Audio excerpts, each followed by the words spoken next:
మీరు అమ్మవారి యొక్క కుడిపాదం దగ్గర తలపెట్టారనుకోండి, సరస్వతీదేవి యొక్క చేతి వింజామర గాలి సోకుతుంది, మహాకవి అవుతాడు, భక్తి పురస్సరమైన జీవితం ఉన్నవాడవుతాడు.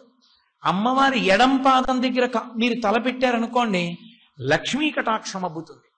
రెండు పాదాల దగ్గర తలపెట్టారనుకోండి, సరస్వతీ లక్ష్మీదేవుల యొక్క కటాక్షము సమానంగా అబ్బుతుంది. అమ్మవారి పాదములు రెండిటిని కాదు, మూడవదైనటువంటి గొప్ప శక్తిని ఇవ్వగలవు. అందుకే కదా పోతన గారు భాగవతాన్ని ఆంధ్రీకరించాలంటే, అమ్మలగన్నయమ్మ ముగురమ్మల మూలపుటమ్మ చాలా పెద్దమ్మ, సురారులమ్మ కడు పారడిబుచ్చినయమ్మ, పన్నులోనమ్మిన వెల్పుటమ్మల మనంబున ఉండెడి అమ్మ దుర్గమాయమ్మ, కృపాబ్ధినిచ్చుత మహత్వ కవిత్వ పటుత్వ సంపదలు. అమ్మవారి పాదాలు ఏమిస్తాయి? మహత్వ కవిత్వ పటుత్వ సంపదలు 4 ఇస్తాయి. మహత్వం అంటే ఓం, కవిత్వం అంటే ఐం, మహత్వ కవిత్వ పటుత్వ హ్రీం, సంపదల్ శ్రీం. 4 ఇవ్వగలిగిన అమ్మలగన్నయమ్మ శ్రీమాత. ఓం ఐం హ్రీం శ్రీం శ్రీమాత్రే నమః అన్న మంత్రాన్ని పద్యంగా మార్చారు పోతన గారు. కాబట్టి అమ్మవారి పాదములు ఏవివ్వగలవు అంటే, నీవు ఎన్ని మాటలు నమస్కారం చేస్తే ఇస్తుంది అంటే, శంకరాచార్యులు వారు చెప్పారు, నీవు పరమభక్తుడవైతే నువ్వు 100 మాటలు నమస్కారం అక్కర్లేదట అమ్మవారి దగ్గర. సకృన్నత్వానత్వా కథమివ సతాం సన్నిధదతే. సకృన్నత్వానత్వా, సకృత్ ఒక్కసారి అమ్మవారి దగ్గర ఇలా వంగితే చాలు.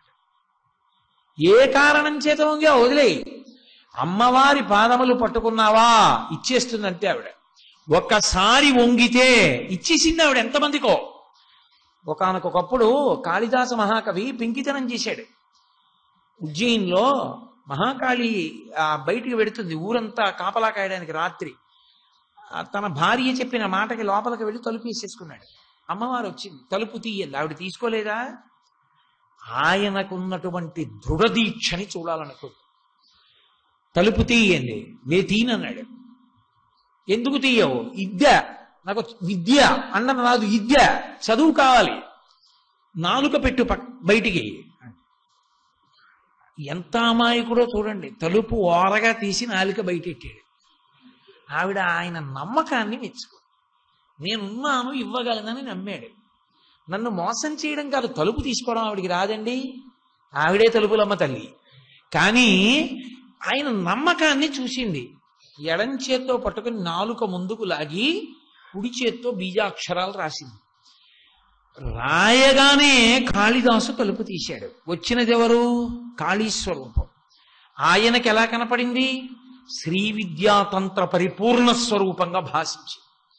అందుకే శ్లోకం అలా పడింది. మాణిక్య వీణాం ముపలాలయంతీం మదాలసాం మంజులవద్విలాసాం మహేంద్ర నీలజ్యుతి కోమలాంగీం. మహేంద్ర నీలజ్యుతి కామాక్షి, మహేంద్ర నీలజ్యుతి కోమలాంగీం మాతంగ కన్యాం మనసాస్వరామి. ఆ రాజమాతంగికి మొన్న శారదా నవరాత్రుల్లో మేము పూజ చేయించాం 450 మందితో, ఆవిడ అనుగ్రహం కలగాలని. మాతంగ కన్యాం మనసాస్వరామి చతుర్భుజే చంద్రకళావతంసే కుచోన్నతే కుంకుమరాగశౌనే పుండ్రేక్షు పాశాంకుశ పుష్పబాణ హస్తే నమస్తే జగతేకమాతః. 4 చేతులలో లలితాపరాభట్టారికా స్వరూపంలా పాశాంకుశములు ధనుర్బాణములు కలిగినటువంటి తల్లిగా సాక్షాత్కరించింది. అప్పుడు చెప్పాడు శ్యామలాదండకం. చెప్పి మహానుభావుడు సరస్వతి కటాక్షాన్ని పొందాడు. ఎవరికి ఏమివ్వాలో అది ఇవ్వదావిడ. జంబుకేశ్వరంలో తిరువణక్కోయిల్ అంటుంటారు. జంబుకేశ్వరంలో ఒక వైష్ణవుడు ఉండేవాడు. ఆయనకి శైవం అంటే అంత ఇష్టం లేదు, ఆయనకి ఇష్టపడేవాడు కాడు. అక్కడ ఒక పరిచారికి ఉండేది, గుడి తుడిచేవాడు. ఆవిడ పేరు మోహనాంగి. ఆ మోహనాంగి అన్న ఆవిడ్ని ప్రేమించాడు ఈయన. నన్ను పెళ్లి చేసుకో అంటుండేవాడు. ఆయన పేరు వరదన్. ఆవిడండి, నువ్వు వైష్ణవమతావలంబకుడివి, నువ్వు శివుని గొప్పతనాన్ని అంగీకరించవు, శివుడి పేరెత్తావు, నేను చేసుకోను. నువ్వు శైవమత స్వీకారం చేసి శివుణ్ణి స్తోత్రం చేస్తే చేసుకుంటాను. ఆయన మోహనాంగిని పెళ్లి చేసుకోవడం కోసమని విభూతి పుండ్రాలు పెట్టుకుని శివుణ్ణి స్తోత్రం చేశాడు. స్తోత్రం చేసి ఒక రోజున మోహనాంగి కోసం కూర్చున్నాడు. ఆయన వంటలు చేసేవాడు, ఆవిడ పరిచారిక. వాళ్ళిద్దరి సరస్వతీ కటాక్షం అంతే. ఆయన వంటలు చేసేవాడు, పెద్ద పొట్ట ఆయనకి. కూర్చుని వంట చేస్తున్నాడు కాయగూరలు తరుగుతూ. అకస్మాత్తుగా ఆయన అనుకోలేదు, జంబుకేశ్వరంలో ఇప్పటికే అర్చకులు స్త్రీ వేషాలు ధరిస్తే కానీ నైవేద్యం పెట్టరు, భయం అమ్మవారి దగ్గరికి వెళ్ళి. అఖిలాండేశ్వరి అమ్మవారు మంటపంలో నడిచి వెళ్ళిపోతోంది. ఆవిడ వెడుతుందా సమయంలో తెలియక అక్కడ కూర్చున్నాడు ఆయన. అమ్మవారు నడిచి వెడుతోంది. అమ్మవారు దగ్గరికి వచ్చేటప్పటికి విస్తుపోయి అని చూశాడు. ఆవిడ ఆగి ఇలా చూసి ఒక్కసారి తన తాంబూలపు పిడచ తీసి నోట్లో పెట్టింది. నవిలేడు అంతే. మూకశంకరులు ఎలా చెప్పారో కాలమేఘన్ అంటారు ఆయన్ని. నల్లటి మబ్బు ఎలా కురిసేస్తుందో అలా కురిసేసింది కవిత్వం ఆయనకి. ద్రవిడ దేశంలో ప్రఖ్యాతి వహించినటువంటి కవి. అనుగ్రహించవా? ఆవిడ శ్రీచరణములను చూసిన వాడికి ఆవిడ అలా అనుగ్రహిస్తుంది. ఎంతమంది అమ్మవారిని ఉపాసన చేసి చక్రవర్తులయ్యారు, ఐశ్వర్యవంతులయ్యారు. ఆవిడ ఇవ్వలేనిదన్నది లేనే లేదు లోకంలో. ఆవిడే శక్తి స్వరూపిణి. ఆవిడ ఏదైనా ఇచ్చేస్తుంది, ఏదైనా ఆవిడ చెయ్యగలదు. అన్నమాచార్యుల వారి జననానికి కారకులాలు ఎవరు? ఆదిపరాశక్తి. అన్నమాచార్యుల వారి తాతగారు పాఠం చెప్పట్లేదు, మేస్టారికి దగ్గర పాఠం చెప్పలేకపోతున్నాను, నన్ను కొడుతున్నారని భయపడి రాత్రి అమ్మవారు ఊళ్ళో తిరుగుతుండేది. తాచుపాం పుట్టలోకి వెళ్ళి చేయి పెట్టారు. పాము కరవలేదు, ఏడుస్తున్నాడు. చచ్చిపోయినా బాగుండు, మేస్టార్ దెబ్బలు భరించలేకపోతున్నాను. అమ్మవారు వచ్చి చెయ్యట్టుకుని పైకెత్తింది. ఎందుకురా పుట్టలో చెయ్యట్టావు అంది. చచ్చిపోదామని పెట్టాను, నువ్వు చంపేయి అన్నాడు. ఎందుకు చచ్చిపోతావు రా అంది. గురువు గారు కొట్టే దెబ్బలు భరించలేకపోతున్నానమ్మా, అక్షరాలు రావట్లేదు నాకన్నాడు. చదువు వస్తే ఏం చేస్తావు రా అంది. చదువు వస్తే అమ్మా ఉద్ధరింపబడతానన్నాడు. ఈ జన్మకి నీకు రాయలేదురా, ఎందుకు బెంగెట్టుకుంటావు? ఉద్ధరణ కదూ నీకు కావలసింది. 3 తరాల్ని కాదు, మీ వంశమంతా గుర్తుండిపోయే వాగ్గేయకారుడు మీ వంశంలో పుడతాడు. మీ ఊరే పోయి చెన్నకేశవుణ్ణి సేవించే వరం ఇస్తున్నానండి. 3వ తరంలో మనవడగా తాళ్లపాక అన్నమాచార్యుల వారు పుట్టారు. పరదేవత వరం వల్ల అన్నమాచార్యుల వారు వచ్చారు. కాబట్టి ఆ తల్లి ఏమి ఇవ్వలేదు? పద్మం ఇన్ని ఇస్తుందా? ఇవ్వగలదా పద్మం? ఈ శ్లోకంలో ఉన్నటువంటి విచిత్రం ఏంటంటే, అమ్మవారి వైభవాన్ని స్తోత్రం చెయ్యరు, అమ్మవారి యొక్క దోషములు చెప్తారు మూలశంకర్. అమ్మవారి యందు దోషం ఉంటుందా? ఎంత వెతికి పట్టుకున్నా అమ్మవారి యందు దోషం చెప్పడం ఎవరికైనా సాధ్యం అవుతుందా? అవదు. కానీ శంకర భగవత్పాదులు, మూకశంకరులు, నాకు శంకర భగవత్పాదులని వస్తుంది, మూకశంకరులు మొదటి 2 పాదాలలో అమ్మవారి మీద కొన్ని నేరారోపణలు చేశారు. చేసి ఇవి చెయ్యకూడని పనులమ్మా, ఎవరూ చేయకూడదు, కానీ మీ యొక్క పాదములు చేసే ఈ దోషాలు అని కొన్ని దోషాలని చెప్పారు. చెప్పి ఆయన అన్నారు, ఇన్ని దోషాలు చేసినటువంటి నీ పాదాలున్నాయే, వాటిని కామాక్షి మునీనామప్యంతః కథమనిశమస్మై స్పృహయతే అన్నారు. ఇలాంటి పాదాల్ని మునీనాం శాంతానాం, పరమశాంతమూర్తులైనటువంటి వారు మునులు. వారెప్పుడు తమలో తాము భగవంతుణ్ణి స్తోత్రం చేస్తూ జపం చేస్తూ రమిస్తుండేటటువంటి లక్షణం ఉన్నవారు. 4 దోషములు ఉన్నటువంటి నీ పాదాల్ని వాళ్ళు ఎలాగమ్మా అస్తమానం తమ మనసులో పెట్టుకుంటున్నారు? అలాంటి దోషాలు ఉన్నటువంటి పాదాలని వాళ్ళ మనసులో పెట్టుకోకూడదు కదా. పోనీ ఏదో ఎంత మునులైనా ఎప్పుడో ఎక్కడో తెలియకో ఏదో అలాంటి పాదాలని మనసులో పెట్టుకున్నారు అందామా? మునీనాం శాంతానాం కథం అనిశమస్మై. అనిశం అంటే ఎల్లప్పుడూ నీ పాదాలనే స్మరిస్తున్నారు. పయోజైర్మాత్సర్యై ప్రకటయతి కామం కలయతే. అమ్మా, నీ యొక్క పాదములు చేసినటువంటి దోషములు ఏమిటో నీకు చెప్తాను. అంటే మీరు ఈ శ్లోకాన్ని అర్థం చేసుకోవడానికి ఎటువైపు నుంచి మొదలు పెట్టాలంటే, శ్లోకాన్ని ప్రథమ పాదం వైపు నుంచి మీరు మొదలు పెట్టారనుకోండి, వెంటనే ఒక ఇబ్బంది వస్తుంది. ఇలా చెప్పారేమిటి శ్లోకాన్ని, దోషంతో ప్రారంభమైంది ఏమిటి శ్లోకం అనిపిస్తుంది. అందుకే శ్లోకానికి చివరి పాదాన్ని చదివి చివరి పాదం నుంచి మొదటి పాదాన్ని అన్వయం చేసుకుంటూ వెళ్ళాలి. చివరి పాదంలో ఆయన అన్న మాట ఏమిటి? మునీనాం శాంతానాం కథమనిశమస్మై స్పృహయతే. పరమశాంతమూర్తులై ఎప్పుడూ భగవచ్చింతన చేసేటటువంటి మునులు అమ్మా ఎలా దోషభూయిష్టమైనటువంటి నీ పాదములను మనసులో స్మరిస్తున్నారు అంటే ఇప్పుడు మీకేమర్థమై ఉండాలి?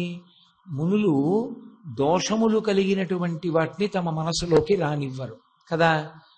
దోషములున్న వాటిని తమ మనసులోకి రానివ్వకపోతే ఇప్పుడు పైన చెప్పినటువంటివి నిజంగా దోషాలా? మీరు జాగ్రత్తగా ఆలోచిస్తే అవి దోషములు కానివా? దోషములు కానివి. కానీ దోషములలా కనపడేటట్టు ఎందుకు చెప్తున్నారు మోకశంకరులు? మనని ఆలోచింపచేయడానికి.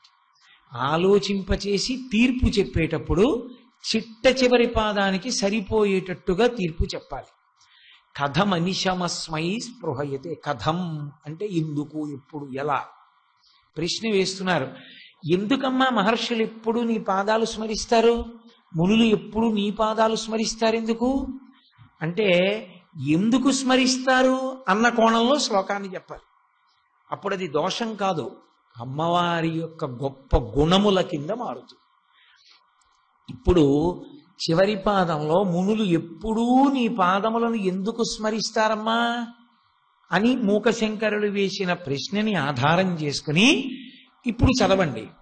శ్లోకం చదివితే కరీంద్రాయదృహ్యత్యలసగతి లీలాసు విమలై పయోజైర్మాత్సర్యం ప్రకటయతి కామం కలయతే.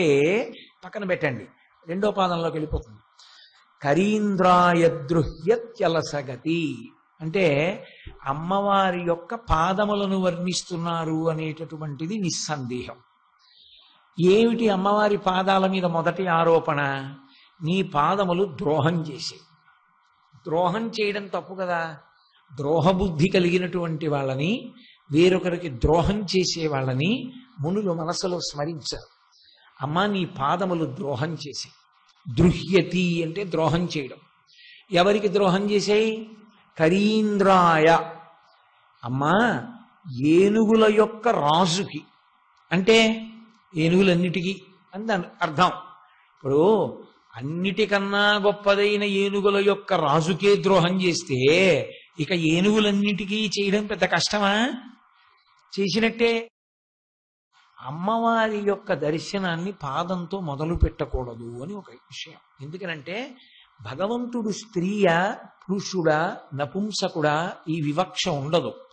కానీ భగవతిగా అంటే స్త్రీ స్వరూపంగా ఆరాధన చేస్తే అధాంగ పూజ తల నుంచి పాదాలకి చెప్పాలి, పాదాల నుంచి తలకి చెప్పకూడదు. పురుష స్వరూపంగా చెప్తే ఏ విష్ణు స్వరూపంగానో శివస్వరూపంగానో చెప్తే పాదాల నుంచి తల వరకు చెప్పాలి.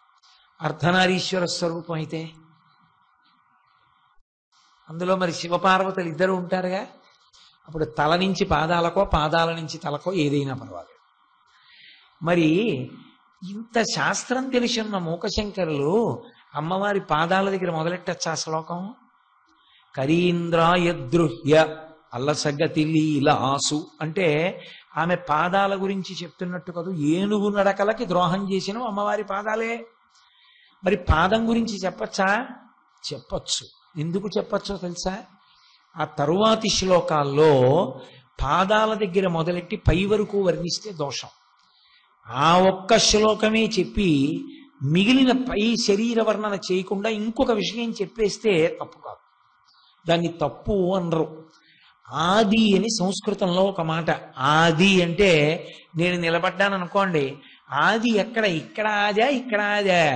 ఇది ఆది అయితే ఇది అంతం, ఇది ఆది అయితే ఇది అంతం కదా. ఏది ఆది అంటే వ్యవహరణమునకు యోగ్యమై నీకు అనుష్ఠానానికి బలం చేకూర్చేదేదో అది ఆది. మనం గౌరవ ప్రకటనం చేస్తే ఏం పట్టుకుంటాం? తల పట్టుకుంటామా, కాళ్ళు పట్టుకుంటామా? కాళ్ళు పట్టుకుంటాం. అందుకని ఆది శబ్దమునందు భగవతిని ప్రార్థన చేసినప్పుడు పాదార విందములతోటే మొదలుపెట్టాలి. అందుకని ఇప్పుడు మూకశంకరుల యందు దోషం ఆరోపించచ్చా? లేదు. ఇక అమ్మవారి విషయానికి వస్తే, అమ్మవారి నడక అంటే అమ్మవారి పాదములు ఏనుగుకి ద్రోహం చేశాయి. ఎందుకని? ఏనుగు నడకకి ఒక ప్రసిద్ధి ఉంది లోకంలో, హంస నడక కూడా ఉంది కదండి అని మీరు నన్ను అడగచ్చు. హంస నడకని చూసిన వాళ్ళు లేరు, ఊహే. ఎందుకంటే లోకంలో కొన్ని పక్షులు, కొన్ని జంతువులు, ఇవి నేను చూశాను అని చెప్పిన వాళ్ళు లేరు. ఎవరైనా మహాత్ములు చూసి ఉండొచ్చు, ఏ శంకర భగవత్పాదుల వంటి వారు, కానీ సాధారణంగా నేను దీన్ని చూశాను అని చెప్పిన వాళ్ళు లేరు. ఉదాహరణకి వ్యోమపక్షి అని ఒక పక్షి, అలాగే చాతకము అని ఒక పక్షి, చకోరము అని ఒక పక్షి, అలాగే యాళి అని ఒక మృగం, వీణ మీద ఉండేటటువంటి మృగం, యాళి అనబడేటటువంటి మృగం, హంస, ఇవేవి లోకంలో చూసిన వాళ్ళు లేరు. హంస నడక అంటే ఓసారి చూస్తానంటే హంసని తీసుకురావడం అంటే ఎవరి వల్ల అయ్యే పని కాదు. ప్రపంచంలో ఎక్కడా ఎవరి దగ్గర, ఏ ప్రభుత్వం దగ్గర, ఏ అరణ్యంలోనూ హంసలు ఉన్నట్టు ప్రకటింపబడలేదు. మానస సరోవరానికి హంసలు వస్తాయని. హంస అన్న మాటకు అర్థం ఏమిటో తెలుసా? నిజానికి స్త్రీ సూక్త పురుష సూక్త సమన్వయము చేత ప్రాణాయామ స్వరూపంగా ఊపిరిని నిలబెట్టి క్రమబద్ధీకరించి మనస్సుని వశం చేసుకునే ప్రక్రియకి హంస అని పేరు. అందుకే హంస హంసాయ విద్మహే పరమహంసాయ ధీమహి తన్న హంస ప్రచోదయాత్ అని ఒక లఘు గాయత్రి ఉంది హంస మీద. హంస అంటే హ, హిరణ్యవర్ణాం హరిణీం సువర్ణ రజతస్రజాం అని శ్రీ సూక్తం. స, సహస్రశీర్షా పురుష సహస్రాక్ష సహస్రపాత్ అని పురుష సూక్తం. శ్రీ సూక్త పురుష సూక్తములను ఉదాత్త అనుదాత్త స్వరిత స్వరములతో చదవడానికి ముందు ప్రాణాయామము వలన ఊపిరి యొక్క వేగాన్ని నియంత్రించి, నియంత్రింపబడిన ఊపిరిల వేగములో పరదేవత యొక్క పాదముల కదలికని దర్శించే ప్రక్రియకి హంస దర్శనమని పేరు. కాబట్టి హంస నడక చూస్తాను అంటే చూపించగలిగిన వాడు ఉండడు, కానీ ఏనుగు నడక చూపించవచ్చు. ఎందుకని? ఏనుగుని చూపించడం పెద్ద విశేషం కాదు. ప్రతి పెద్ద దేవాలయాల దగ్గర ఏనుగులు ఉంటాయి. ఏనుగు నడిచేటప్పుడు చాలా అందంగా నడుస్తుంది. అయితే చూడ్డానికి దృష్టికోణం అని ఒకటి ఉంటుంది. అసలు ఆ దృష్టికోణం లేకపోతే ఏనుగు నడిచినా ఊలాగే ఉంటుంది, గాడిద నడిచినా ఊలాగే ఉంటుంది. అనుభవించగలిగిన హృదయం ఒకటి ఉండొద్దు. అనుభవించగలిగిన హృదయం ఉన్నవాడికి ఏనుగు దగ్గర నుంచి కదలలేడు. ఏనుగు అంత వైభవోపేతమైన ప్రాణి. ఏనుగులాంటి ప్రాణి ఎక్కడా ఉండదు. ఏనుగు ఆడుకోవాలంటే దానికి ఏం అక్కర్లేదు. దాని వెనక్కాలు గొలుసుతో కట్టి ముందు కాలు గొలుసుతో కట్టేస్తే అది ఇంత చెరుకు ముక్క కట్టుకుని గంటల గంటలు ఆడుకుంటుంది. మొన్ననే శ్రీ వెంకటేశ్వర స్వామి వారి యొక్క జంతు ప్రదర్శనశాలకి వెళ్ళాం మేము. వెళ్తే అన్నిటిలోకి చిన్న ఏనుగు. అది ఖాళీగా ఉండడం ఇష్టం లేక దాని వెనక్కాలు ముందు కాలు కట్టేస్తే ఇంత చిన్న పొల్లో తట్టుకుని ఎంత గొప్పగా ఊగుతోందో. దాంతో సమానంగా డాన్స్ ఎవరూ చేయలేరు అసలు. అలా ఊగుతూనే ఉంది అది.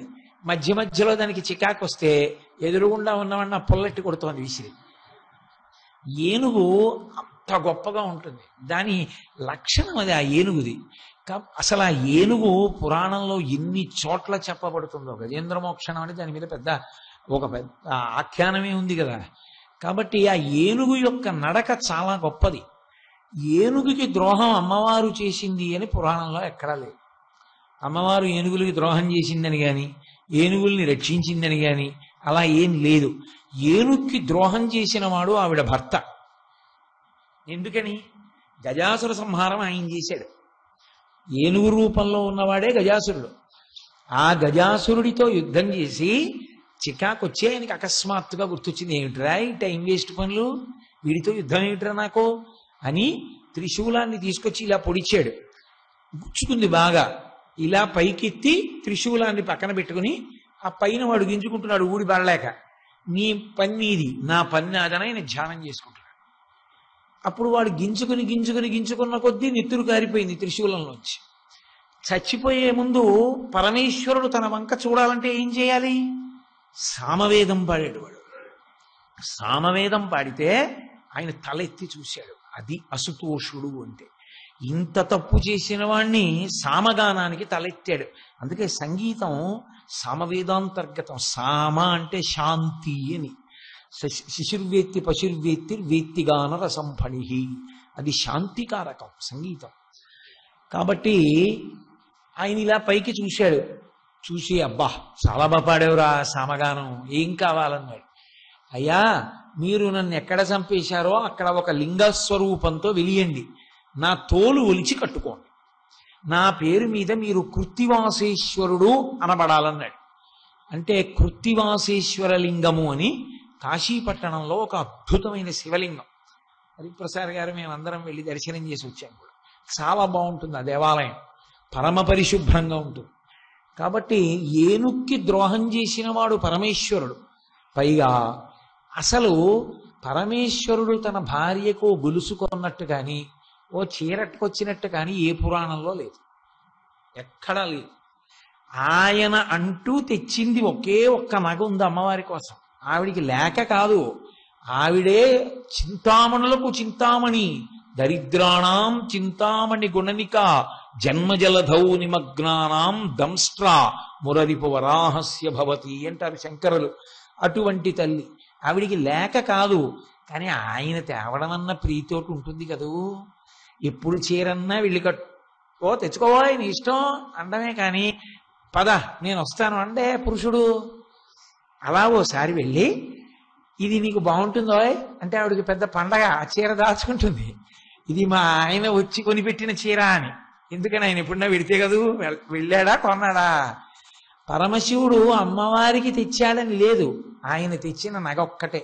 ఏమిటో తెలుసా? గజాసుర సంహారం చేసినప్పుడు ఆ ఏనుగు కుంభస్థలంలో ముత్యాలు ఉంటాయి. నన్నయ్య గారు శాతన ఖగ్ర ఖండితల సన్మజ కుంజర కుంభముక్త ముక్తాతత శైల అంటాడు మహాభారతంలో. ఆ ఏనుగుని సింహం పంజా పెట్టి కొట్టి మాంసం తింటున్నప్పుడు ముత్యాలు కింద పడతాయి. గజాసురుని యొక్క కుంభస్థలంలోని ముత్యాలని పేటలుగా చేసి పార్వతీదేవి మెడలో వేశాడు ఆయన. అందుకని ఒక విధంగా ఆవిడికి ఆ ఏనుగంటే చాలా గౌరవం. ఆవిడ గజవాహనం ఎక్కి తిరుగుతూ ఉంటుంది. అటువంటి తల్లికి ఏనుగుకి ఎందుకు ద్రోహం చేస్తుంది? ఆవిడ ఏనుక్కి ద్రోహం చేసిందని ఎక్కడైనా ఉందా? ఎక్కడ లేదు. మరి ఎలా అన్నారు మూకశంకరులు అంటే, ఒకటే ఏనుగుకి ఉన్నటువంటి గొప్పతనాల్లో ఒకటి ఏనుగు యొక్క నడకయే. అంత అందంగా నడుస్తుంది అని చెప్పాలంటే గజగామిని, ఏనుగులా నడుస్తుంది అంటారు. పురుషుడికి అన్వయం అవ్వదు అది, ఒక్క ఏనుక్కి. ఏనుగు యొక్క నడక స్త్రీకే అన్వయం అవుతుంది. కాబట్టి అంత అందంగా నడవగలిగినటువంటి ఏనుగు యొక్క నడకల యొక్క మర్యాదని ఆవిడ తీసేసింది. ఎందుకని? అంతకన్నా చాలా గొప్పగా ఆవిడ నడుస్తుంది. ఆవిడ నడిస్తే అంత గొప్పగా ఉంటుంది. అమ్మవారి తత్వాన్ని బాగా అనుభవించినటువంటి వారు ముత్తుస్వామి దీక్షితుల వారు, శ్యామశాస్త్రి గారు.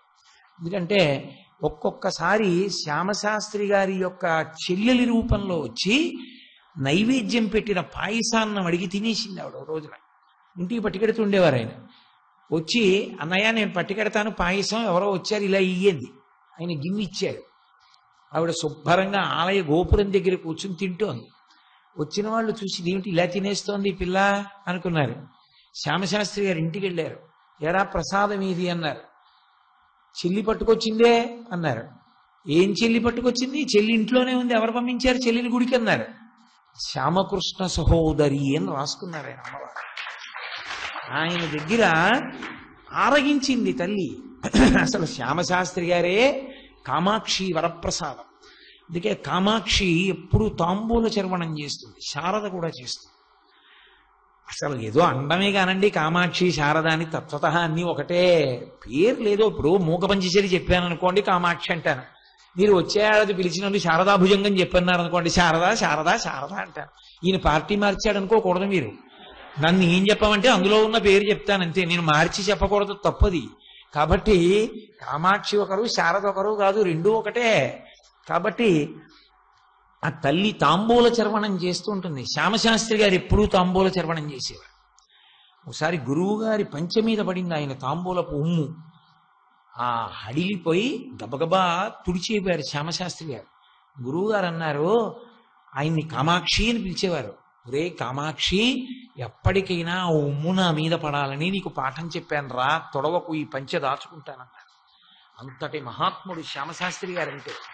కాబట్టి కుంజరగమని అంటారు ముత్తుస్వామి దీక్షితర్ వారు, కంజదలాయతాక్షి కామాక్షి. అందులో కుంజరగమని అంటే ఏనుగు వలె నడిచేటటువంటి తల్లి అని. మూకశంకరులు అన్నారు, కాదు కాదు, ఏనుగు కన్నా మా అమ్మే బాగా నడుస్తుంది అంటే నిజమా? అనుభవించిన వాడు ఆయన, కాదనడానికి నీ అనుభవం ఏపాటిది? తెల్లవారి లేస్తే దర్శనంలో చూసిన వాడు ఆయన, పాదార వింద చరకం చెప్పిన వాడు ఆయన. అమ్మవారి పాదముల యొక్క అందెల చప్పుడు వినపడుతుండగా నడిచి రావడాన్ని చూసిన మహాత్ముడు మూకశంకరుడు. ఆయన చెప్పింది సత్యమా, నీ చెప్పింది సత్యమా? కాబట్టి ఆయనే చెప్తున్నారు, అమ్మా నీ నడకలంత గొప్పవి, అంత గొప్పవైన నడకల కనుక నీ పాదములు ఏనుక్కి ద్రోహం చేశాయి. పైకి నేరారోపణ కింద ఉంది, కానీ నిజంగా అది కాదు వాచ్యార్థం. మీరు అసలు ఎందుకన్నారు మూకశంకరులలా అంటే, 4వ పాదం దగ్గరికి వెళ్ళిపోవాలి. మునీనాం శాంతానాం కథమనిశమస్మై స్పృహయతే. పరమశాంతమూర్తులైనటువంటి మునులు ఎందుకమ్మా ఎప్పుడు నీ పాదములనే మనసులో పెట్టుకుంటారు? మరి మునులు శాంతమూర్తులు ద్రోహం చేసిన వాళ్ళ యొక్క విషయాన్ని మనసులోకి రానివ్వరుగా, ద్రోహుల యొక్క విషయాన్ని ఆలోచించరుగా. నిజంగా అమ్మవారు ద్రోహి అయి ఉంటే మునులు ఎందుకు ఆలోచిస్తారు ఆవిడ పాదాల గురించి? ఆ కోణంలో మీరు తిప్పి చదవాలి అప్పుడు ఆ చరణాన్ని, ఆ పాదాన్ని తిప్పి చదివితే ఆమె ఏనుగు నడకల కన్నా అందంగా నడుస్తుంది అని. సరే బాగుందండి, ఆవిడ ఏనుగు కన్నా బాగా నడిచింది, మీకు నాకు ఏమిటి ప్రయోజనం దానివల్ల? ఆవిడంత బాగా నడుస్తుందని చెప్పుకోవడమే తప్ప ఉపయోగం ఏమైనా ఉందా? దానివల్ల ఏమైనా గొప్పతనం ఉందా? అమ్మవారు ఏనుగు నడవడం కన్నా బాగా నడుస్తుందండి అని నేను అన్నాను అనుకోండి, మీకేమర్థం అవ్వాలంటే ఈయన మహాత్ముడు అని చెప్పాలి. నేను అన్నాను అనుకోండి ఆ మాట, నేను ఎప్పుడైనా మీ దగ్గరికి వచ్చి అమ్మవారు ఏనుగు నడక కన్నా చాలా గొప్పగా నడుస్తుందండి అని నేను అన్నాను అనుకోండి, మీరు వెంటనే నా కాళ్ళకి నమస్కారం చేయాలి. అంటే ఇప్పుడు నేను అంటలేదు, మూకశంకరులు అన్నదాన్ని నేను అంటున్నాను అంతే. ఎందుకని? అమ్మవారి నడక నేను దర్శనం చేశాను కాదు. గజగామిని అంటే మందంగా నడుస్తుంది, మెల్లగా నడుస్తుంది ఆవిడ. మెల్లగా నడవడం చూశాడు అంటే సాత్వికోపాసకుడు.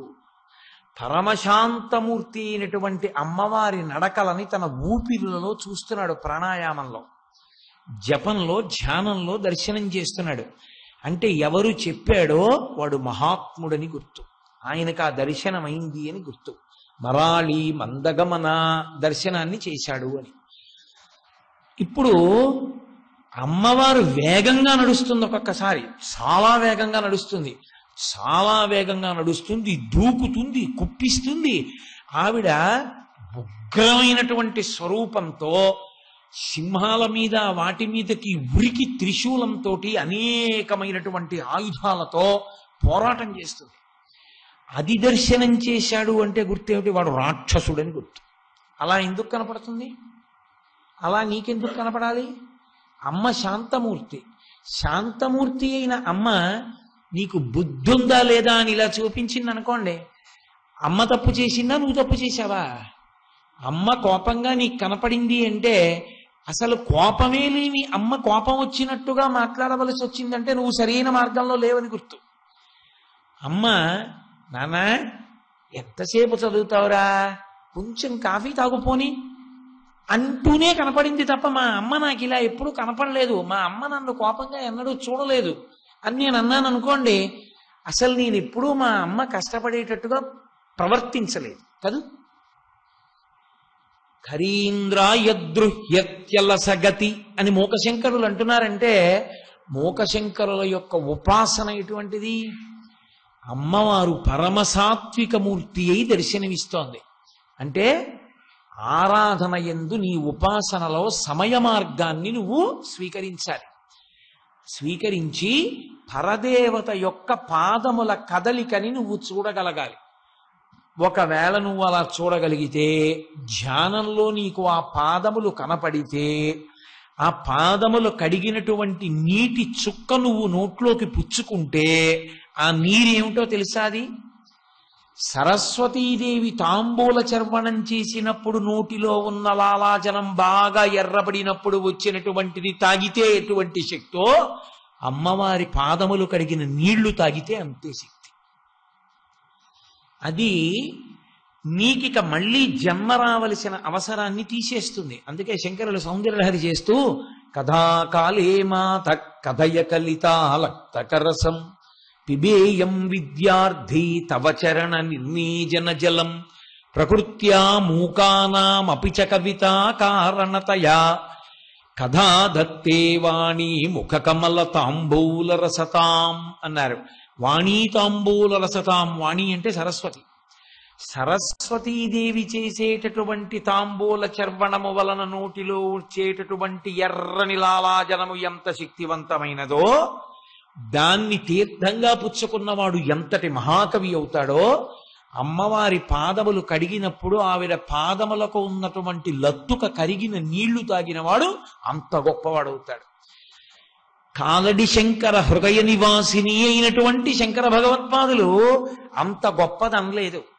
కథా కాలే మాత కదయల కలితాలక్తకరసం పిబేయం విద్యార్థి తవ చరణ నివేజన జలం. అమ్మా, ఎప్పుడు తాగుతానమ్మా నా జన్మలోలా? తాగుతానా అమ్మా? అమ్మా, ఆ నీళ్లు తాగాలని కోరుకునే విద్యార్థినమ్మా అన్నారు. అంటే ఎవరు భగవతి చరణోదకాన్ని తాగుతాడో వాడికి సరస్వతి కటాక్షమవుతుంది. ఈ ప్రపంచంలో ధ్యానమునందు అలా తాగగలిగిన మహాపురుషులు బహుకొద్ది మంది ఉంటారు.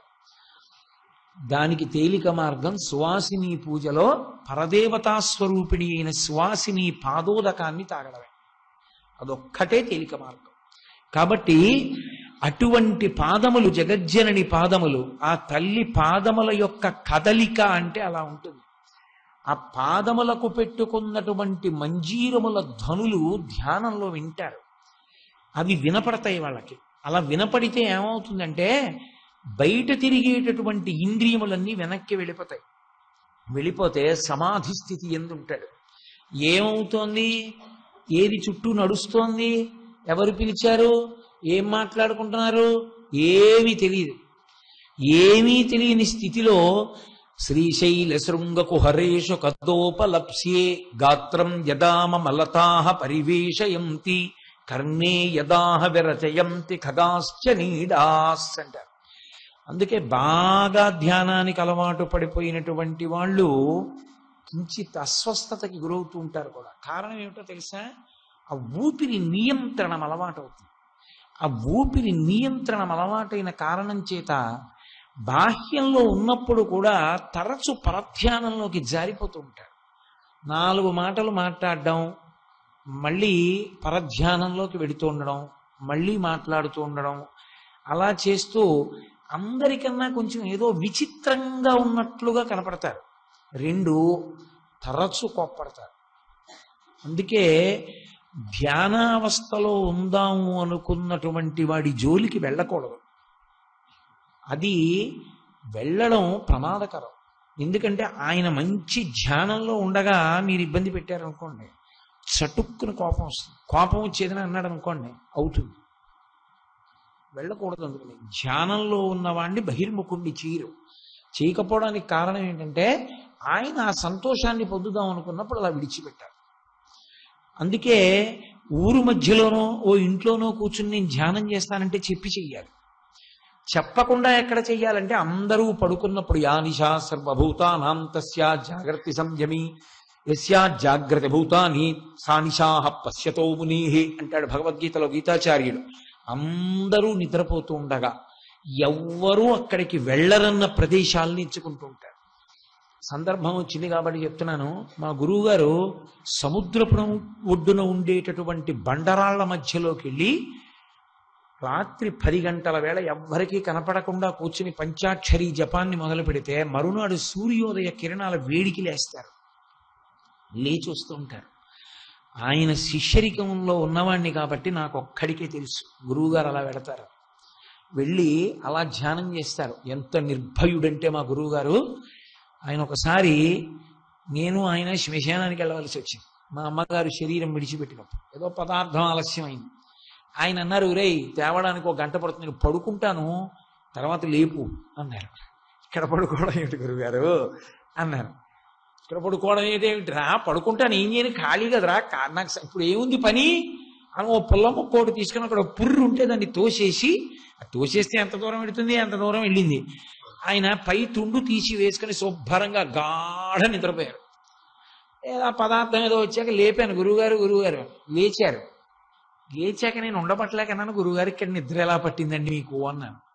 ఆయన అన్నారు, ఊరే స్వామి తిరిగే ప్రదేశమే ఇది కదరా, ఇక్కడ నిద్రపోతే ఇంకెక్కడ నిద్రపోతావురా అంటే నేను తెల్లబోయాను నిజంగా.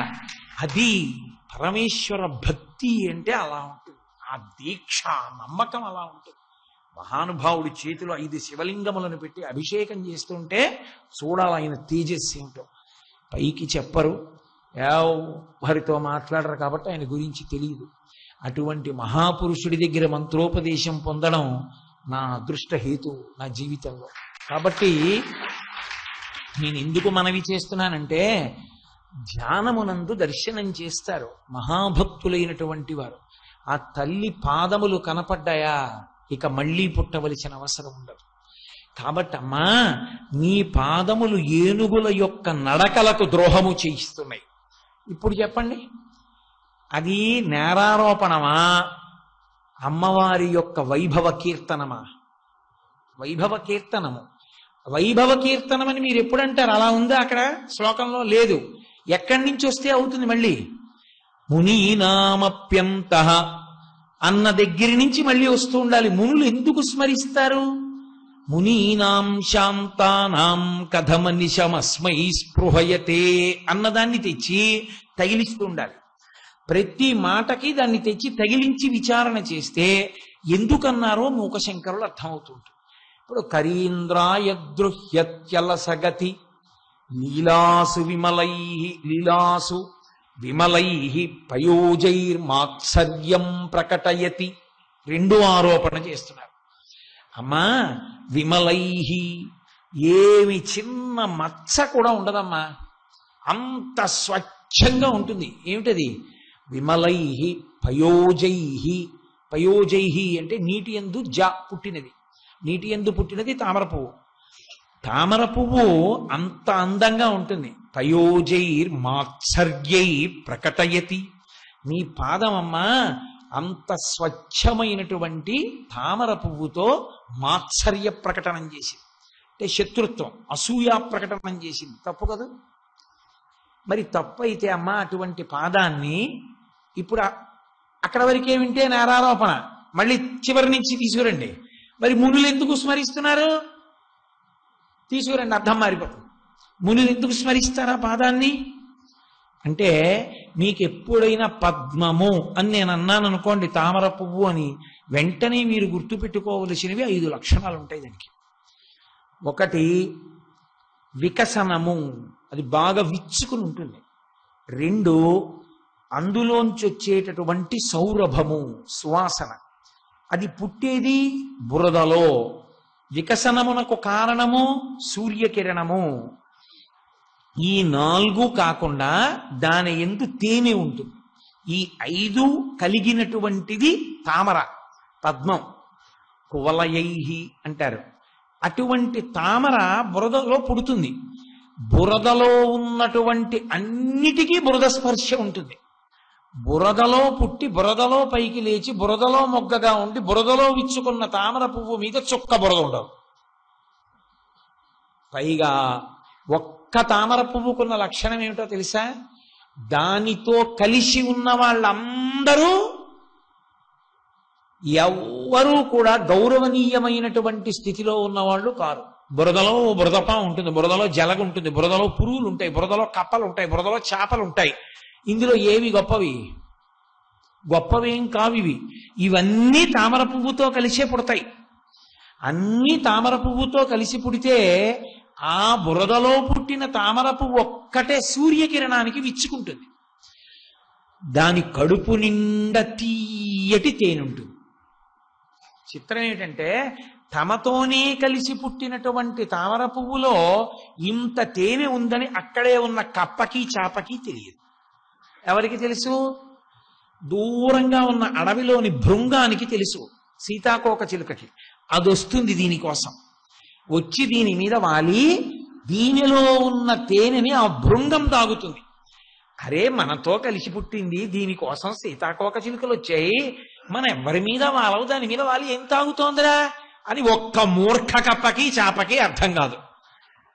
మహాభాగవతోత్తముడు నీతోనే కలిసి ఉన్నా నీకు అర్థం కాదు, నువ్వు కాపా చాప చెక్క అయి ఉంటే. భృంగానికి తెలుసు, ఎక్కడో ఉన్నా దానికి తెలుసు అది తామర పువ్వు అని. అందుకే భక్తుడికి మారు పేరు ఏమి అంటే పద్మమే. సంసారం అనేటటువంటి బురదలో పుడతాడు, సంసారములోనే ఉంటాడు. సంసార పంక నిర్మగ్న సముద్ధరణ పండిత అని పేరు ఆవిడికి. పంక నిర్మగ్న అంటే బురదనందు కూరుకుపోయినవాడు. బురదలోనే ఉంటుంది తామర పువ్వు. బురదలో పుట్టిన తామర పువ్వులా సంసారమునందుండి అందరిలా సంసారంలో ఉన్నవాడిలా ఉంటాడు. కానీ అసలు సంసారమునందు ఆయన యొక్క మనసు ఎంతసేపు తగులుకునుంది? మీరు వేళ్ల మీద లెక్క పెట్టాలి. ఎప్పుడు భగవంతుని యొక్క స్మరణలయందు ఓలలాడుతూ ఉంటాడు. సూర్యకిరణముల చేత, తేజోమూర్తి అయినటువంటి సూర్యకిరణముల చేత విచ్చుకుంటుంది. బురద సంసారములో ఉండి పరమాత్మ యొక్క స్మరణలు, పరమాత్మ యొక్క కథలు, పరమాత్మ యొక్క భజన, పరమాత్మ యొక్క కీర్తనము చేత ప్రహృష్టమైనటువంటి మనసు కలిగిన వాడెవడో వాడే పద్మము భక్తుడు. దాని కొరకు భృంగం వస్తుంది, తుమ్మెదొస్తుంది. అలా ఆ పద్మము ఎంత స్వచ్ఛమైన జీవనమున్నది. ఆ పద్మంతో అమ్మవారి పాదాన్ని పోలుస్తారు, పాదపద్మం అంటారు. పాదపద్మం అన్నప్పుడు అది సూర్యుడి వలన విచ్చుకుంటోంది. అందుకే సూర్యుడికి పద్మం వలన ఒక ఖ్యాతి వచ్చింది లోకంలో.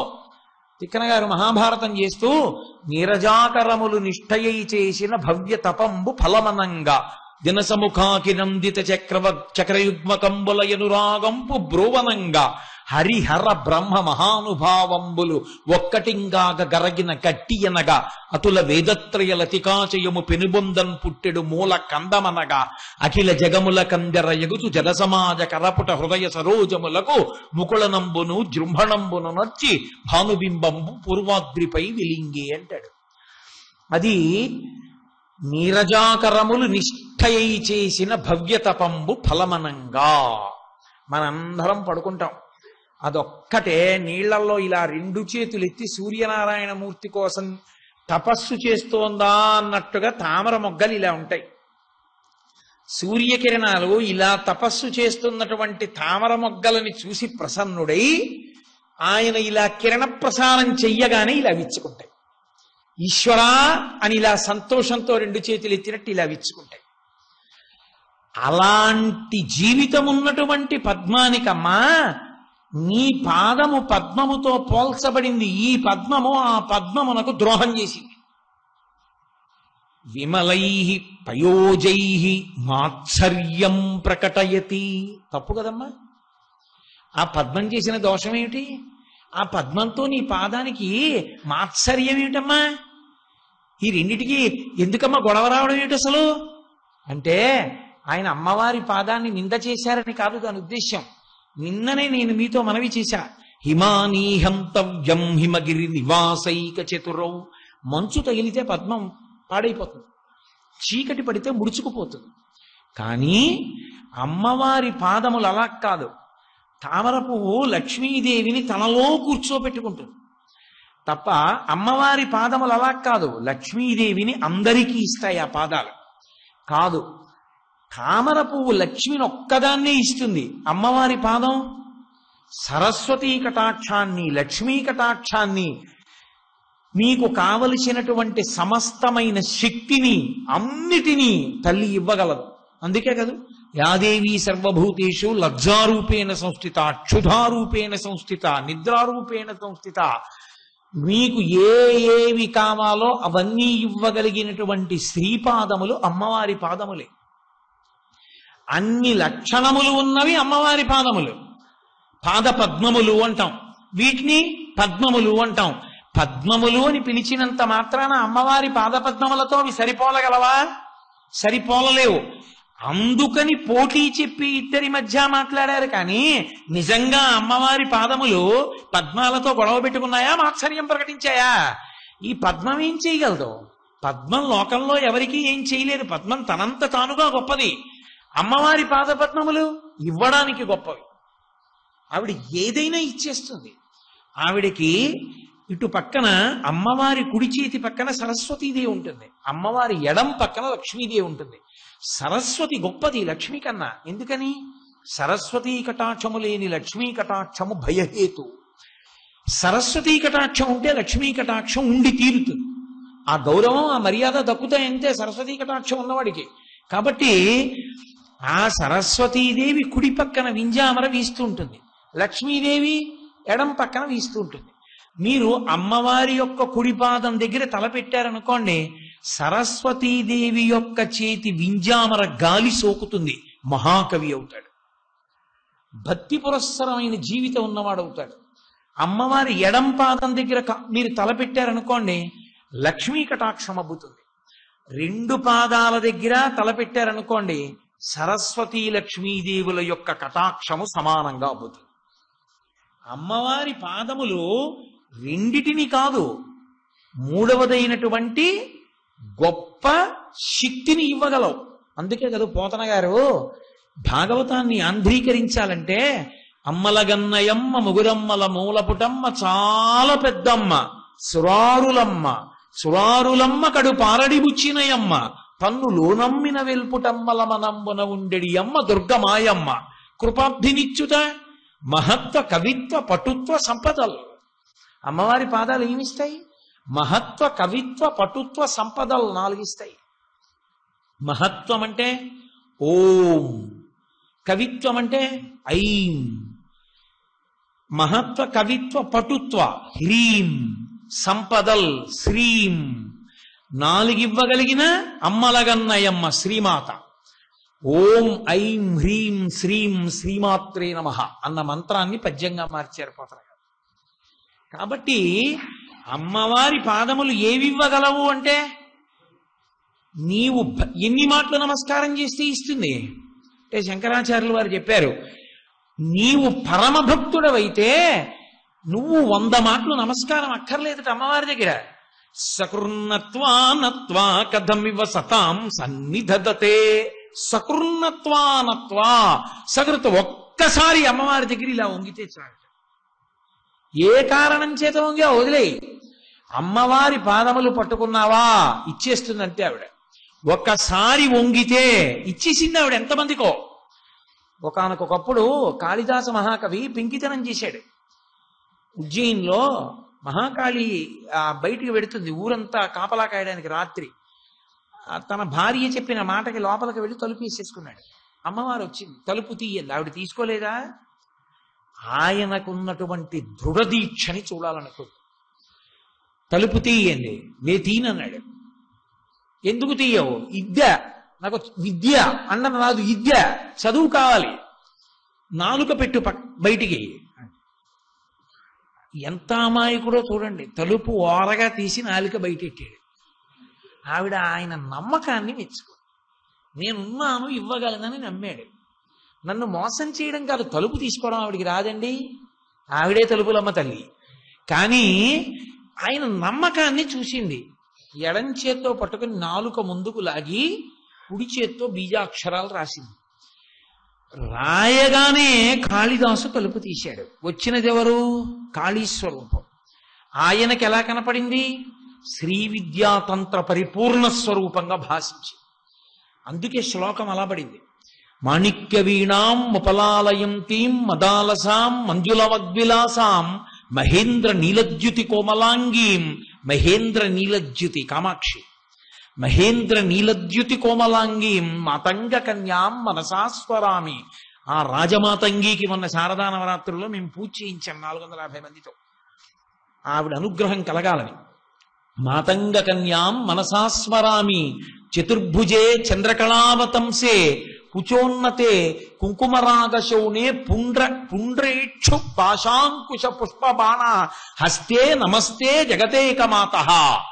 4 చేతులలో లలితాపరాభట్టారికా స్వరూపంలా పాశాంకుశములు ధనుర్బాణములు కలిగినటువంటి తల్లిగా సాక్షాత్కరించింది. అప్పుడు చెప్పాడు శ్యామలాదండకం. చెప్పి మహానుభావుడు సరస్వతి కటాక్షాన్ని పొందాడు. ఎవరికి ఏమివ్వాలో అది ఇవ్వదావిడ. జంబుకేశ్వరంలో తిరువణక్కోయిల్ అంటుంటారు. జంబుకేశ్వరంలో ఒక వైష్ణవుడు ఉండేవాడు. ఆయనకి శైవం అంటే అంత ఇష్టం లేదు, ఆయనకి ఇష్టపడేవాడు కాడు. అక్కడ ఒక పరిచారికి ఉండేది, గుడి తుడిచేవాడు. ఆవిడ పేరు మోహనాంగి. ఆ మోహనాంగి అన్న ఆవిడ్ని ప్రేమించాడు ఈయన. నన్ను పెళ్లి చేసుకో అంటుండేవాడు. ఆయన పేరు వరదన్. ఆవిడండి, నువ్వు వైష్ణవమతావలంబకుడివి, నువ్వు శివుని గొప్పతనాన్ని అంగీకరించవు, శివుడి పేరెత్తావు, నేను చేసుకోను. నువ్వు శైవమత స్వీకారం చేసి శివుణ్ణి స్తోత్రం చేస్తే చేసుకుంటాను. ఆయన మోహనాంగిని పెళ్లి చేసుకోవడం కోసమని విభూతి పుండ్రాలు పెట్టుకుని శివుణ్ణి స్తోత్రం చేశాడు. స్తోత్రం చేసి ఒక రోజున మోహనాంగి కోసం కూర్చున్నాడు. ఆయన వంటలు చేసేవాడు, ఆవిడ పరిచారిక. వాళ్ళిద్దరి సరస్వతీ కటాక్షం అంతే. ఆయన వంటలు చేసేవాడు, పెద్ద పొట్ట ఆయనకి. కూర్చుని వంట చేస్తున్నాడు కాయగూరలు తరుగుతూ. అకస్మాత్తుగా ఆయన అనుకోలేదు, జంబుకేశ్వరంలో ఇప్పటికే అర్చకులు స్త్రీ వేషాలు ధరిస్తే కానీ నైవేద్యం పెట్టరు, భయం అమ్మవారి దగ్గరికి వెళ్ళి. అఖిలాండేశ్వరి అమ్మవారు మంటపంలో నడిచి వెళ్ళిపోతోంది. ఆవిడ వెడుతుందా సమయంలో తెలియక అక్కడ కూర్చున్నాడు ఆయన. అమ్మవారు నడిచి వెడుతోంది. అమ్మవారు దగ్గరికి వచ్చేటప్పటికి విస్తుపోయి అని చూశాడు. ఆవిడ ఆగి ఇలా చూసి ఒక్కసారి తన తాంబూలపు పిడచ తీసి నోట్లో పెట్టింది. నవిలేడు అంతే. మూకశంకరులు ఎలా చెప్పారో కాలమేఘన్ అంటారు ఆయన్ని. నల్లటి మబ్బు ఎలా కురిసేస్తుందో అలా కురిసేసింది కవిత్వం ఆయనకి. ద్రవిడ దేశంలో ప్రఖ్యాతి వహించినటువంటి కవి అనుగ్రహించలా. ఆవిడ శ్రీచరణములను చూసిన వాడికి ఆవిడ అలా అనుగ్రహిస్తుంది. ఎంతమంది అమ్మవారిని ఉపాసన చేసి చక్రవర్తులయ్యారు, ఐశ్వర్యవంతులయ్యారు. ఆవిడ ఇవ్వలేనిదన్నది లేనే లేదు లోకంలో. ఆవిడే శక్తి స్వరూపిణి. ఆవిడ ఏదైనా ఇచ్చేస్తుంది, ఏదైనా ఆవిడ చెయ్యగలదు. అన్నమాచార్యుల వారి జననానికి కారకులాలు ఎవరు? ఆదిపరాశక్తి.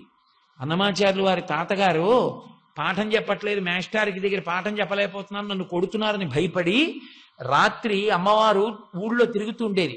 తాచుపాం పుట్టలోకి వెళ్ళి చేయి పెట్టారు. పాము కరవలేదు, ఏడుస్తున్నాడు. చచ్చిపోయినా బాగుండు, మేస్టార్ దెబ్బలు భరించలేకపోతున్నాను. అమ్మవారు వచ్చి చెయ్యట్టుకుని పైకెత్తింది. ఎందుకురా పుట్టలో చెయ్యట్టావు అంది. చచ్చిపోదామని పెట్టాను, నువ్వు చంపేయి అన్నాడు. ఎందుకు చచ్చిపోతావు రా అంది. గురువు గారు కొట్టే దెబ్బలు భరించలేకపోతున్నానమ్మా, అక్షరాలు రావట్లేదు నాకన్నాడు. చదువు వస్తే ఏం చేస్తావు రా అంది. చదువు వస్తే అమ్మా ఉద్ధరింపబడతానన్నాడు. ఈ జన్మకి నీకు రాయలేదురా, ఎందుకు బెంగెట్టుకుంటావు? ఉద్ధరణ కదూ నీకు కావలసింది.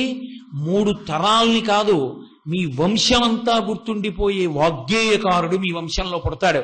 మీ ఊరే పోయి చెన్నకేశవుణ్ణి సేవించే వరం ఇస్తున్నానండి. 3వ తరంలో మనవడగా తాళ్లపాక అన్నమాచార్యుల వారు పుట్టారు.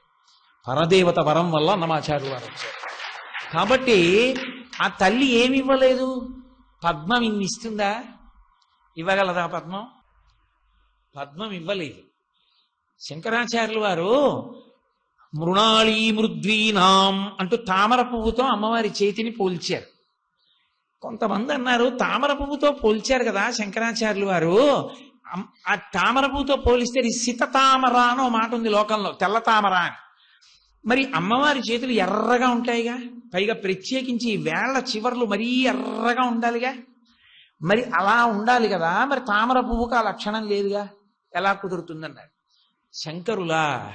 ఆయన వెంటనే ఇంకో శ్లోకం చేస్తూ అన్నారు, లక్ష్మీదేవి తామర పువ్వులో కూర్చుంటుంది కదూ, కూర్చున్న లక్ష్మీదేవి ఏం చేస్తుంది? సువాసిని కనుక కాళ్ళకి పారాణి పెట్టుకుంది. పారాణి పెట్టుకుంటే ఏమవుతుంది? చేతుల నిండా పారాణి అంటుకుంది. ఇప్పుడు లేచి వెళ్ళి ఏదో బట్టకి తుడుచుకోవాలి. అబ్బా మళ్ళీ లేచి వెళ్ళి ఎక్కడ తుడుచుకుంటాను లేదు అని ఆ తామర రేకుల చివరి ఇలా తుడుచుకుంది. లక్ష్మీదేవి పారాణి పెట్టుకుని తుడుచుకున్న తామర పువ్వు అమ్మవారి చెయ్యన్నాను నేనన్నారు. అందుకని చివర ఎరుపెందుకుండదో ఉంటుందన్నారు. ఆ పువ్వు నువ్వు చూసావా? చూస్తే కాదని చెప్పాలి. ఆ లక్ష్మీదేవి కూర్చుని పారాణి పెట్టుకుని తుడిచిన ఆ తామర రేకుల చివర్లు కలిగినటువంటి చేతులున్న తల్లి అన్నారు. కాబట్టి అమ్మవారి పాద దర్శనమును పొందినటువంటి వాడు పొందలేని అభ్యున్నతి లోకంలో ఉంటుందా? ఉండదు. ఆ తల్లి ఏదైనా ఇవ్వగలదు. అటువంటి తల్లి కనుక అమ్మా నీ పాదములు పద్మములే, పద్మములు పద్మములే ఎలా కుదురుతుందమ్మా? అందుకని రెండు కుదరదు కాబట్టి మేమంటున్నాం రెండిటికీ పద్మం అన్న పేరు ఎలా కుదురుతుందమ్మా? ఈ పాద పద్మములు గొప్పవి కాబట్టి పయోజైర్ మాత్సర్యై ప్రకటయతి. అమ్మవారం లేదా మాట, లోకంలో పోలిక పెట్టిన వాళ్ళు అన్నారు. అందుకని మునులు ఈ పద్మములను గుండెల్లో పెట్టుకున్నారు. బయట నీళ్లలో పద్మాలని గుండెల్లో పెట్టుకోలేదు. నీళ్లలో పద్మాలు అమ్మవారి పాదపద్మముల మీద వేసి పాదపద్మములను తమ గుండెల్లో పెట్టుకున్నారు. ఎందుకు పెట్టుకున్నారు? అవి ఆ ఇతర పద్మాలతో పోటీపడి మాత్సర్య ప్రకటన చేశాయని కాదు, అవి ఏవైనా ఇవ్వగలవో అంత గొప్ప పాదములు కాబట్టి ఆ పాదములను గుండెల్లో పెట్టుకున్నారు. ఇప్పుడు మీరు మళ్ళీ చివరి పాదంతో రెండో పాదం దగ్గరికి వస్తూ ఉండాలి. కాబట్టి పయోజైర్ మాత్సర్యై ప్రకటయతి కామంకలయతే. లోకంలో మన్మధుణ్ణి బాగా ఆదరించేటటువంటి వాళ్ళ పట్ల లోకం విముఖంగా ఉంటుంది. మన్మధుణ్ణి ఆదరించడం అంటే ఏమిటి? విపరీతమైన కోరికలు. అస్తమానం స్త్రీ పురుష సంబంధంగా తీసుకోకూడదు. కామం అంటే కోరిక, ఎప్పుడూ కోరికే. ఆ కోరికల కోసం తిరుగుతుంటాడు, ఆ ద్రవ్యం తీసుకొస్తూ ఉంటాడు, ఆ కోరిక తీర్చుకుంటాడు, మళ్ళీ కోరిక, మళ్ళీ పరిగెడుతూ ఉంటాడు. వాడికి ఎప్పుడు పరమేశ్వరుడితో సంబంధం ఉండదు, వాడు స్థిమితంగా ఉండడం. సజ్జనులైన వాళ్ళు, శాంతమూర్తులైన వాళ్ళు, మునులు ఎప్పుడు భగవంతుణ్ణి ధ్యానం చేస్తారు. భగవంతుణ్ణి ధ్యానం చేసుకునేటటువంటి మునులు, అందున మునీనాం శాంతానాం పరమశాంతమూర్తులైనటువంటి మునులు కామంతో కలయదిరిగేటటువంటి వాళ్ళని, కాముణ్ణి ఆదరించే వాళ్ళని గుండెల్లో పెట్టుకుంటారా? పెట్టుకోరు కదమ్మా. మరి నువ్వేం చేశావు? కాముణ్ణి ఆదరిస్తావు, మన్మధుణ్ణి ఆదరిస్తావు. మన్మధుణ్ణి అమ్మవారు ఆదరించినంత లోకంలో ఎవ్వరూ ఆదరించరు, అంత ఆదరిస్తుంది. అందుకే మన్మధుడికి అమ్మవారంటే అంత భక్తి. అలా మన్మధుణ్ణి ఆదరించడం తప్పు కదమ్మా, అది అసహ్యకరమైన విషయం కదా. మన్మధుడి మీద అంత ప్రీతి ఉండడం, మన్మధుణ్ణి ఆదరిస్తూ ఉండడం అదిని. మరి నిన్ను ఎలాగమ్మా మనసులో పెట్టుకున్నారు మునులు, శాంతులైన వారు? అలా అనుకుంటే జవాబు రాదు. మునులు ఎలా పెట్టుకున్నారు, ఎందుకు పెట్టుకుని ఉంటారు అని ఆలోచించండి. ఎందుకు పెట్టుకున్నారో అర్థం వస్తుంది. అప్పుడు అది ఆరోపణ కాదు, అమ్మవారి పాదముల స్తోత్రం అవుతుంది. ఎందుకు పెట్టుకున్నారు అంటే పరదేవత కామంకలయతే. నిజమే, మన్మధుణ్ణి ఆదరించింది. ఎందుకు ఆదరించింది? ఆయన చెయ్యకూడని పని చేశాడు అని లోకం అంటుంది, కానీ అది చెయ్యకూడని పని అని మన్మధుడికి తెలుసు. ఇంద్రుడి యొక్క ఒత్తిడి వలన వెళ్ళాడు. తారకాసుర సంహారం అవ్వాలి అంటే పార్వతీ పరమేశ్వరుల మధ్య పరిణయం అవ్వాలి, వాళ్ళకి కొడుకు పుట్టాలి, పుట్టి సర్వసైన్యాధిపతి అవ్వాలి. సర్వసైన్యాధిపతి అయితే తప్ప దేవతా సైన్యములకు ప్రశాంతత లేదు, రాక్షస సంహారం అవ్వదు. అందుకని ఇంద్రుడు ఒత్తిడి చేస్తే వెళ్ళి బాణం వేశాడు. ఒక్క బాణం వేసేటప్పటికే పరమశివుడికి అనుమానం వచ్చింది. ఏమిట్రా నా మనసులో కలకలం ఏర్పడిందని చూశాడు. ఎవరేశాడు బాణం అని? మన్మధుడు కనబడ్డాడు. మూడో కన్ను తెరిచాడు, కాలిపోయాడు. ఇప్పుడు మన్మధుడు కాలిపోయాడు, బాగానే ఉంది, అక్కడి వరకు సంతోషం. పరమశివుడు వనాల్లోకి వెళ్ళిపోయాడు, పార్వతీదేవి ఇంటికి వెళ్ళిపోయాడు. హిమవంతుడు వచ్చి చాలే ఈ గొడవ, ఆయనకేమో కోపం వచ్చింది, ఆయన మన్మధుడిని కాల్చేశాడు, దేవతలందరూ ఏడుస్తున్నారు, రతీదేవి ఏడుస్తోంది మా ఆయన పోయాడని. చాలే చేసిన సపర్య, అమ్మ ఇంకొద్దులే, ఏమిటో ఇదంతా చాలా గొడవగా ఉంది, ఇంటికి వెళ్ళిపోతాను రాని పార్వతీదేవిని అంతఃపురానికి తీసుకెళ్ళిపోయాడు హిమవంతుడు. అక్కడ వరకు వాళ్ళిద్దరు గొడవేది, కానీ ఆ గొడవ వాళ్ళిద్దరితో పోలేదు, లోకం అంతా గొడవ బయలుదేరి. ఎందుకని? మన్మధుడు లేడు, సృష్టి లేదు, ప్రతివాడు విరాడి, హాయిగా ఏ కోరికలు లేవు, ప్రశాంతంగా కూర్చున్నారు. ఇప్పుడు సృష్టి లేదు, ఇంకా మన్మథ బాణాలు పడకపోతే సృష్టి ఎక్కడిది? సృష్టి లేదు. అయితే అంటే మీరెందుకంటే గుండెలు బాగా తీసుకుంటారు అలాగా? మన్మధుడు లేడు, సృష్టి లేదు, గొడవ లేదుగా, హాయిగా మనందరం ఎక్కడ పడి ఉంటాంగా, ఈ జన్మ పరంపర ఉండదుగా, మీరెందుకు మధ్యలో సృష్టి లేదు అంత బాధపడిపోతుంటారు అని అనుకోకండి. నేను ఎందుకంటున్నానంటే సృష్టి లేకపోతే ఏమవుతుందో తెలుసా? ఈ శరీరము రాదు. ఈ శరీరము రాకపోతే జీవుడు చేసుకున్న పాపపుణ్యాలు ఎలా పోతాయి? ఈ శరీరము దేనికి ఇస్తాడంటే ఈశ్వరుడు చేసుకున్న పాపం క్షయం చేసుకోవడానికి, చిత్తశుద్ధి కొరకు పుణ్యకర్మ చేసుకోవడానికి. ఇది ఉండాలి. ఇది ఉందనుకోండి, ఈ మోకాలు నొప్పెడుతోంది అనుకోండి, ఎప్పుడో ఏ కుక్క మోకాలు మీదో కర్ర పెట్టి కొడితే అది పడిన బాధ నా మోకాలు నొప్పితో పోతుంది. అయితే ఆ పాపం ఎలా పోతుంది? పోదు. శరీరం ఉంటే తప్ప పోదు. పాపము మానసికముగా అనుభవించి పోగొట్టుకోలేవు. పాపానుభవమునకు శరీరం ఉండాలి. పుణ్యకర్మాచరణమునకు శరీరమే ఉండక్కర్లేదు, మనసుతో చెయ్యొచ్చు. కానీ మనసు ఎప్పుడు ఉంటుంది? శరీరం ఉంటే కాదు. శరీరంతో ఉంటే మనసు కూడా ఉంటుంది. శరీరం లేకుండా మనసు ఒక్కదంతా ఎలా చేస్తావు? కుదరదు. శరీరంతో చేసి మనసుతో కూడా చెయ్యొచ్చు. దేవాలయానికి వచ్చి ఇదొక్కటి తుడిచేసి ఇంటికి వెళ్ళిపోయి అబ్బా చీపురట్టుకుని ఈ గుడంతా తుడిస్తే అని మానసికంగా అప్పుడు నువ్వు తుడవచ్చు. అసలు శరీరం ఉండాలి కదా. శరీరం లేకుండా పుణ్యం చేయలేవు. పాపమును అనుభవించేసి పోగొట్టేసుకోవాలి. పుణ్యకర్మ చేసి చిత్తశుద్ధి పొందాలి. దాని వలన జ్ఞానము అంకురిస్తుంది. జ్ఞానం వలన ఇక పునరావృత్తి లేదు, మోక్షానికి ఎడతాడు. అంటే జీవుడు తన పాపపుణ్యములను పోగొట్టుకోవాలంటే శరీరము ఉండి తీరాలి. శరీరం ఉండాలంటే సృష్టి జరగాలి. సృష్టి జరగాలంటే మన్మథమానవులు పడాలి. మన్మధుడే చచ్చిపోతే సృష్టి ఏది? జీవుల పాపపుణ్యాలు అలాగే పడుండిపోయాయి. వాడు ఎలా తరిస్తాడు? నరకంలో మగ్గిపోతూ ఉంటాడు అంతే. అలాగే ఓ శరీరం వస్తే మళ్ళీ ఏదో పుణ్యం చేసుకుంటాడు, చేసుకుని పాపం పోగొట్టుకుంటాడు అనుభవించేసి. కాబట్టి ఇప్పుడు తల్లి చూసింది, అరే ఈయన కాల్చేశారు మన్మధుణ్ణి, లోకంలో జీవులకు శరీరాలు లేవు, ఆగిపోయింది సృష్టి. అప్పుడు ఆవిడ ఏం చేసిందంటే మన్మథాన్ని బతికించేశాను అందనుకోండి. వెంటనే ఆయన ఇలా చూసి, అంటే నేను కాల్చేస్తే నువ్వు బతికిస్తావా అనడు. అసలు ఆ ఆది దంపతుల యొక్క దాంపత్యమే అంత గొప్పది.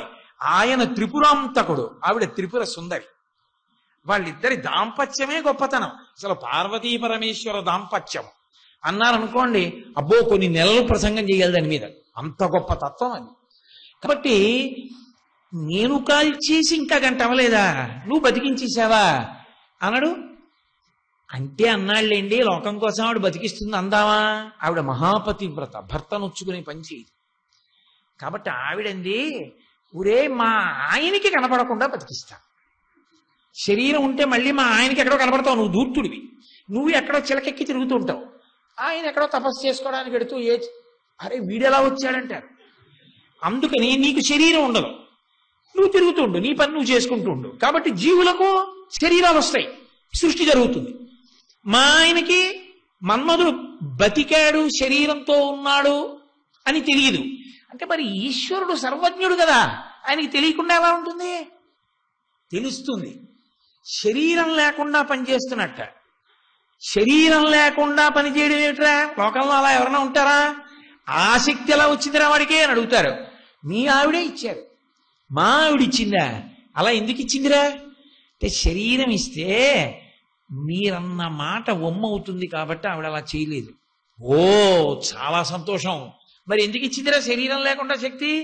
బిడ్డల కోసం అండి. బిడ్డలు ఆవిడకి ఒక్కతికే బిడ్డలు ఏంటి? మా అబ్బాయి అమ్మాయి నాకు మా ఆవిడికి కలిపే బిడ్డలు. ఆవిడికే బిడ్డలు కాదు, ఆయనకి బిడ్డలే.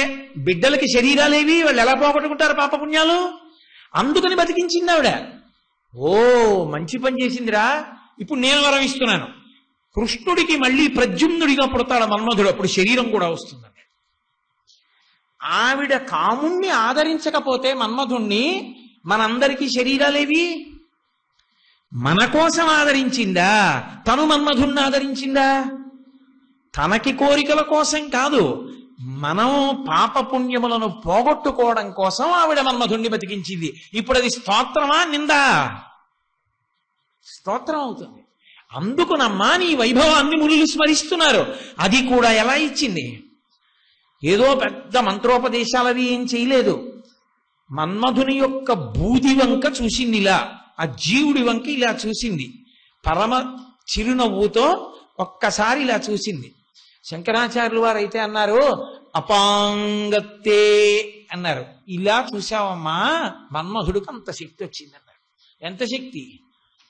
ధను పౌష్పం మౌర్వీ మధుకరమయీ పంచవిశిఖ వసంతు సామంతో మలయ మరుదాయోధనరద తథాప్యేక సర్వం హిమగిరిసుతే కమపి కృపాం అపాంగత్తే లబ్ధ్వా జగదిదమనంగో విజయతే. అనంగో శరీరం లేని వాడికి అపాంగత్తే అమ్మవారిలా చూస్తే ఎంత శక్తి వచ్చిందంటే ధను పౌష్పం పువ్వులతో చేయబడిన ధనస్సైంది. మరి ఏమండి మీరేమో మొట్టమొదటి రోజు చెరుకు విల్లు మన్మధుడి దగ్గర ఉంటుంది, అదే చెరుకు విల్లు అమ్మవారి దగ్గర ఉంటుంది అన్నారు కదా, ఇవాళేమో పుష్పధనస్సు అంటున్నారు ఏమిటండి? మళ్ళీ ఇవాళ ఉపన్యాసంలో మార్చేశారు ఏమిటి ధనస్సు అనుకోకండి. అమరకోశంలో పుష్పధన్వి అని ఉంది, అందుకుని శంకరాచార్యులు వారు వాడారు. ఆయన మహానుభావుడు కాలడి శంకర హృదయ నివాసిని శారద పలుకుతుంది ఆయన నోటి వెంట. ఆయన నోటి వెంట అబద్ధం ఎందుకు వస్తుంది? కాబట్టి ధను పౌష్పం, ఆయన యొక్క ధనస్సు పుష్పములతో ఉంటుంది మన్మధుడిది. వింటినారి తుమ్మెదలతో ఉంటుంది. మధుకరమయీ, ఎక్కడైనా లోకంలో ఓ పువ్వు ఎదురుగుండా ఉందనుకోండి, తుమ్మెద అటు ఇటు తిరిగి దాని మీద వాలుతుంది. అంతేకాని ముందు పువ్వులు ఎట్టి తుమ్మెదల్ని పిలిచి ఫాల్ ఇన్ లైన్ అన్నారు అనుకోండి, నించుంటాయా? క్యూలో ఇలా నించుంటాయా? నించో. అంటే ఎంత అల్పమైన విల్లో చూడండి, పుష్పముల చేత ముందు కర్ర ఉంటుందే అది పుష్పముల చేత. వింటినారి తుమ్మెదలు ఉంటాయా? ఇవి ఎగిరిపోతుంటాయి ఆ పువ్వుల మీదకి, పోనీ ఏదో నించున్నాయి. బాణప్రయోగం చెయ్యాలి, వింటినారిని ఆకర్ణాంతం లాగాలా? ఏమిటి లాగుతాడు? ఇలాంటి 2 వేళ్ళు తుమ్మెదల మధ్యలోంచి వస్తాయి. దానికి స్థితిస్థాపక శక్తి ఏది? అది ఎలా పెడుతుంది వెనక్కి? ఎలాస్టిసిటీ అంటామే, అది ఎలా వస్తుంది? వెళ్ళవు. పైగా 6వ బాణం లేదు, 5 బాణాలు. అరవిందము, అశోకము, నవమల్లికము, నీలోత్పలము, చూతము. ఈ 5 బాణాలు తప్ప 6వ బాణం లేదు. ఈ 5 బాణాలు పూలే. బాగా కొడితే కొట్టాడు కానీ రేపు పూజ పనికొస్తాయని ఎరుగుపోవచ్చు. కాబట్టి ఇంత అల్పమైనటువంటి సాధనములు. పోనీ స్నేహితుడు చాలా గొప్పవాడండి అందామా? ఆయన మలయ మరుదాయో ధనరథ వసంతు సామంతో. వసంత ఋతువు ఆయన స్నేహితుడు. వసంత ఋతువు చైత్ర వైశాఖ మాసాల్లోనే ఉంటుంది. ఇంకా మిగిలిన 10 నెలల్లో స్నేహితుడు కనబడ్డావు. అంత గొప్ప స్నేహితుడు. రథము మలయ పర్వతం మీద ఉన్నటువంటి చందనపు చెట్ల మించి వచ్చేటటువంటి గాలి. ఆ గాలి దాని ఇష్టం వచ్చిన వైపు గడిపోతుంది. చూడండి, కొన్నిసార్లు ఏ వినాయక చవితి పందిరిలోనో పాటడతారే తోటకాష్టకం వస్తుంటుంది. అబ్బా విందామని మీరు ఇలా పెట్టారనుకోండి, విదిత కిల్ల శాస్త్ర అటు పోతుంది ఇటో ఆ శబ్దం గాలికి. మళ్ళీ కరుణ వరుణ మళ్ళీ ఎటో పోతుంది. కొంత వినపడుతుంది, కొంత పోతుంది. ఆ మలయ పర్వతం మించి వచ్చేటటువంటి గాలిని రథంగా చేసుకుంటే ఆ గాలి అటుపోతుంది. బాణం వేయవలసిన వాడు ఇటు ఉంటాడు. ఏం గొప్ప రథం అది! అంత తేలికపాటి రథం. పోనీ యుద్ధం చేసేవాడికి శరీరం ఉందా? శివుడు కాల్చేశాడు, అనంగో శరీరం లేదు. అమ్మా, ఇన్ని అవకరాలు ఉన్న మన్మధుడు మామూలు వాళ్ళని కాదు, ముక్కు మూసుకుని హిమాలయ పర్వతాల మీద తపస్సు చేసుకుంటానని సంసార పరిత్యాగం చేసి వెళ్ళిపోయిన వాళ్ళు కూడా ఎక్కడ మన్మథ బాణం పడుతుందో అని హడిలిపోతున్నారు. అమ్మా, ఇంత శక్తి ఎక్కడి నుంచి వచ్చిందమ్మా మన్మధుడికి? అపాంగత్తే లబ్ధ్వా. అమ్మవారు ఇలా చూసింది సార్. ఇలా చూస్తేనే అంత శక్తి వస్తే ఇంకసలు ఆ మన్మధుడి యొక్క శక్తి ఎంత అపారం చూడండి. అంటే అమ్మవారి యొక్క దృష్టి ప్రసారం వల్ల మన్మధుడు ఆదరింపబడి అంత శక్తివంతుడయ్యాడు. కాబట్టి అంత శక్తివంతుడు అయ్యాడు కనుక మళ్ళీ మనకి రుణం తీరుతోంది. ఎందుకల్లా? మనం పుడితే సరిపోదు పాపపుణ్యాలు పోగొట్టుకోవడానికి.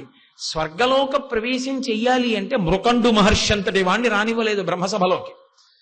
అపత్య దోషం అడ్డగింప అన్నారు. సంతానం లేని కారణం చేత నువ్వు బ్రహ్మలోకంలోకి రావడానికి వీలు లేదని తలుపేసేశారు. సంతానాన్ని పొందాలి.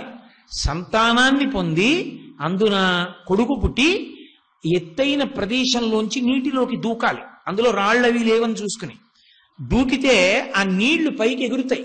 అది చూస్తారు పితృదేవతలు. విడుదల చేశాను రా నిన్ను పితృరుణం నుంచి అంటారు. తనని తన తండ్రికి అన్నట్టే తాను కొడుకుని కని పితృరుణం తీర్చుకోవాలి, సచేల స్నానం చేయాలి కొడుకు పుడితే. కాబట్టి అలా తీరలేదనుకోండి పితృరుణం తీరదు. పితృరుణం తీరలేదనుకోండి వాడికి స్వర్గద్వార ప్రవేశం చేయనివ్వరు. వాడి పితృదేవతలు కూడా దెబ్బతింటారు. కాబట్టి అలా కొడుకుని కని పితృరుణం తీర్చుకోవాలి అంటే మన్మధుడు ఉండాలి. మన్మధుడు లేకపోతే ఎక్కడి నుంచి పుడతాడు కొడుకు? పితృరుణం ఎలా తీరుతుంది? పైగా వైదికమైన భోగం అనుభవించాలి. కామము ధర్మముతో ముడివేసి ధర్మపత్ని యందు ధర్మబద్ధమైన కామం అనుభవించి ఈ సుఖములొక సుఖములా అన్న వైరాగ్యమును పొందాలి.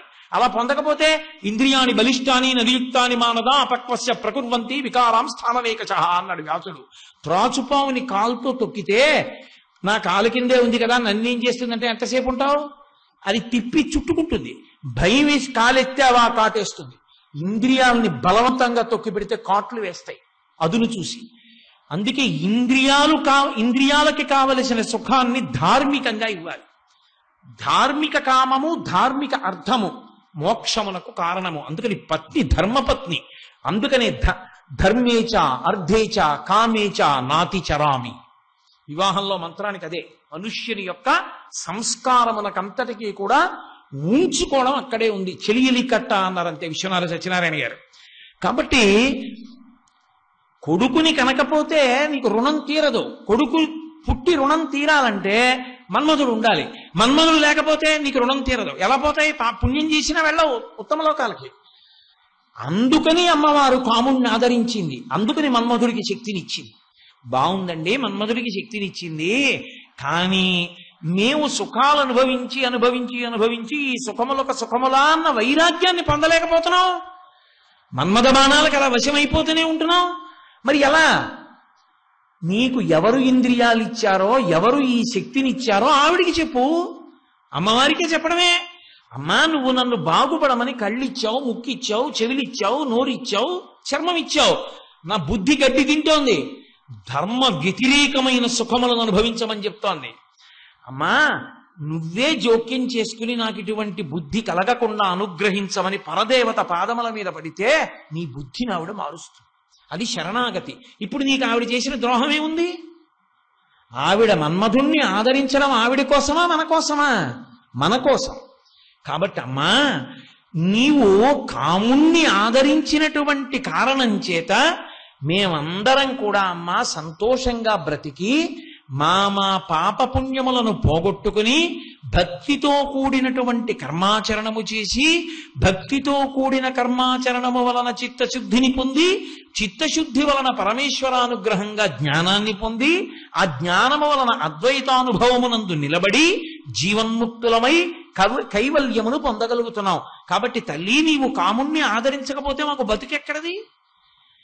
ఇంత గొప్ప తల్లి కనుక ఆమె పాదములను మునులు స్మరిస్తున్నారు, మనసులో పెట్టుకుంటున్నారు. ఇప్పుడు ఆవిడ మన్మధుణ్ణి ఆదరించిందన్నది నేరారోపణమా? వెనక ఉన్నటువంటి పాదంతో కలిపి చూసినప్పుడు ఆవిడ లోకానికి చేసిన మహోపకారమా? మహోపకారమైంది. అందుకనమ్మా, కరీంద్రాయద్రుహ్యత్యలసగతి లీలాసు విమలై పయోజైర్మాత్సర్యం ప్రకటయతి కామం కలయతే.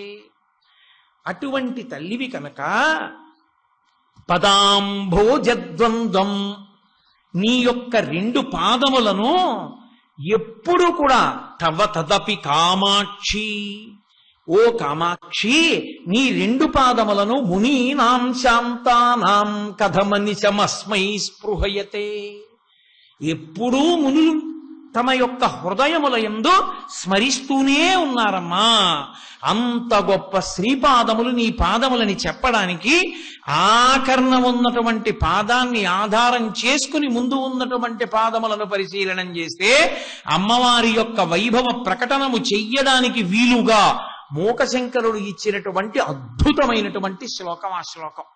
ఇప్పుడు మొట్టమొదటి పాదాన్ని పాదంగా చదివితే ఏవి నేరారోపణలుగా చెప్పబడ్డాయో అవే వెనక పాదాన్ని తీసుకుని ముందు పాదాలకి సమన్వయం చేస్తే మునులంతటి వారు అంతటి శాంతమూర్తులు ఎప్పుడూ స్మరిస్తున్నారంటే లోకమంతా స్మరించవలసినటువంటి శ్రీచరణములు కామాక్షి శ్రీచరణములే. ఎవరు ఆ కామాక్షి పాదములను పట్టుకున్నారో వాళ్ళందరికీ కూడా అభ్యున్నతి కలుగుతుంది అని మనకి చెప్పడం కోసమని మూకశంకరుడు మహానుభావుడు అంత గొప్ప శ్లోకాన్ని మనకిచ్చారు. అందుకే ఆవిడ కారుణ్యము మనకు అబ్బాలి అంటే మనం ఏం చేస్తే మనకు అబ్బుతుంది, ఏం చేస్తే మనకు అబ్బుతుంది అని బెంగ పెట్టుకోవలసినటువంటి అవసరం ఉండదు. మీరు అందులో ఉండేటటువంటి రహస్యాన్ని మాత్రం ఎప్పుడూ మర్చిపోకూడదు, ఎప్పుడూ గుర్తుపెట్టుకోవాలి. ఏది గుర్తుపెట్టుకోవాలి? పదాంభోజద్వంద్వం ఆది మాట. అంభోజము అంటే పద్మం, అమ్మవారి పాదములు కూడా పద్మములే. ఇప్పుడు ఈ పద్మముల యందు నువ్వు చేయవలసింది ఏమిటి? ఒక్కటే, నీవు భృంగమై నిలబడాలి. నువ్వు భృంగమై నిలబడడం అంటే ఏంటి? ఎప్పుడు నువ్వు ఎలా స్మరిస్తావు అమ్మవారిని? ఆఫీస్ ఉండదా, ఇల్లు ఉండదా? నేనే ఉన్నాను, ఇవాళ ప్రవచనం చేస్తున్నాను, సోమవారం నాడు ఆఫీస్కి వెడతానా? ఆఫీస్కి వెళ్ళినప్పుడు ఎలా అమ్మవారి గురించి సౌందర్యలహరిని మూకపంచది చదువుకుంటూ కూర్చుంటానా? ఆఫీస్లో కుదరదు కదా, నేను పని చెయ్యాలి కదా. మరి ఎలా? అనిశం, ఎల్లప్పుడూ అమ్మవారి పాదములను ఎలా స్మరిస్తావు? అమ్మవారి పాదములను స్మరించడం అనేటటువంటి మాటకు అర్థం ఏమిటంటే,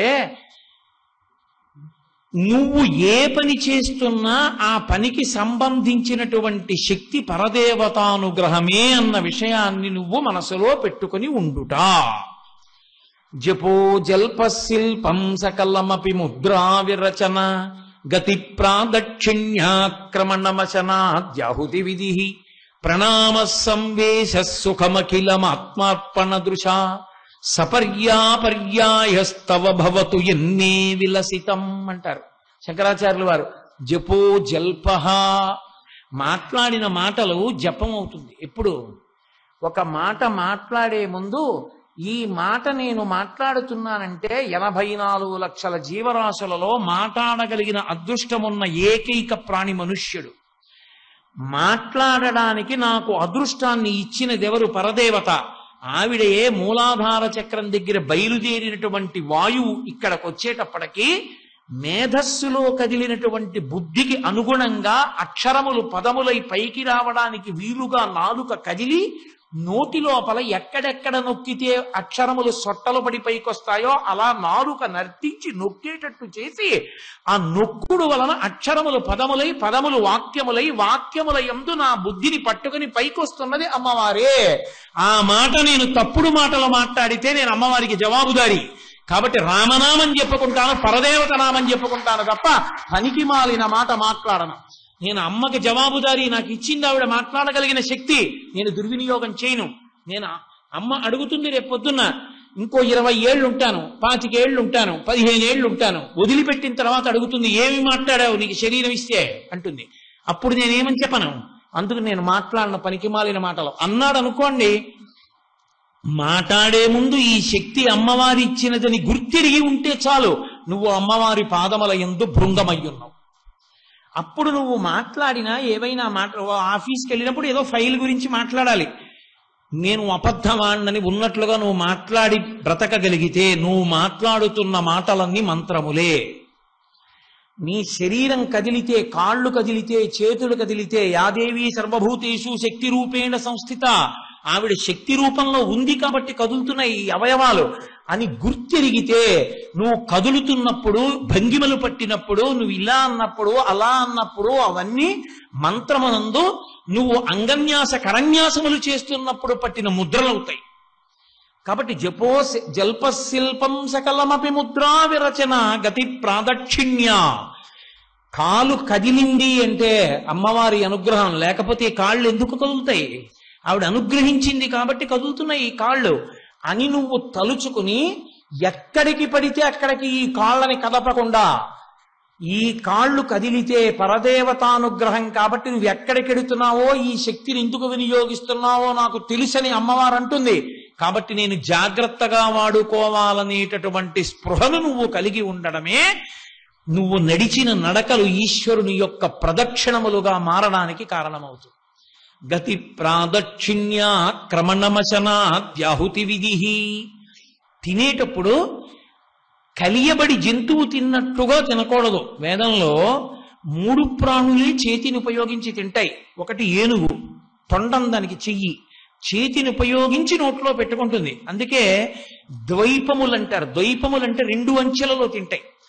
ఇప్పుడు కుక్క ఉందనుకోండి, కలియబడి నోటితో తినేస్తుంది. ఏనుగు చేత్తో అందుకుని నోట్లో పెట్టుకుంటుంది. కోతి చేత్తో పట్టుకుని నోట్లో పెట్టుకుంటుంది. మనుష్యుడు చేత్తో పట్టుకుని నోట్లో పెట్టుకుంటాడు. ఉత్కృష్ట ప్రాణులని గుర్తు 2 అంచెల్లో తింటే. ఆ 2 అంచెలలో తినగలిగినటువంటి ద్వైపముగా నేను పుట్టి ఉన్నాను. కాబట్టి నేను తినేటప్పుడు దానికి ఒక శౌచం. నేను పైన చొక్కా బనీను లేకుండా ఉత్తరీయం వేసుకుని పరమేశ్వరుడికి నివేదన చేసి, పగలైతే సత్యం త్వత్తేన పరిశించామి, రాత్రైతే ఋతం త్వా సత్యేన పరిశించామి అని పరిశీచనం చేసి లోపల ఉన్న అగ్నిహోత్రానికి హవిస్సిస్తున్నానని మృగముద్ర పట్టి నీతి అన్నాన్ని నవలకుండా మింగితే 5 మాటలు నేను యజ్ఞం చేశానని గుర్తు. అలా నేను ఎక్కడ తిన్నానో అది యజ్ఞభూమి అవుతుంది. కాబట్టి అలా ఎవడు తింటున్నాడో వాడు యజ్ఞము చేస్తున్నవాడు, వాడు సోమయాజి అవుతున్నాడు.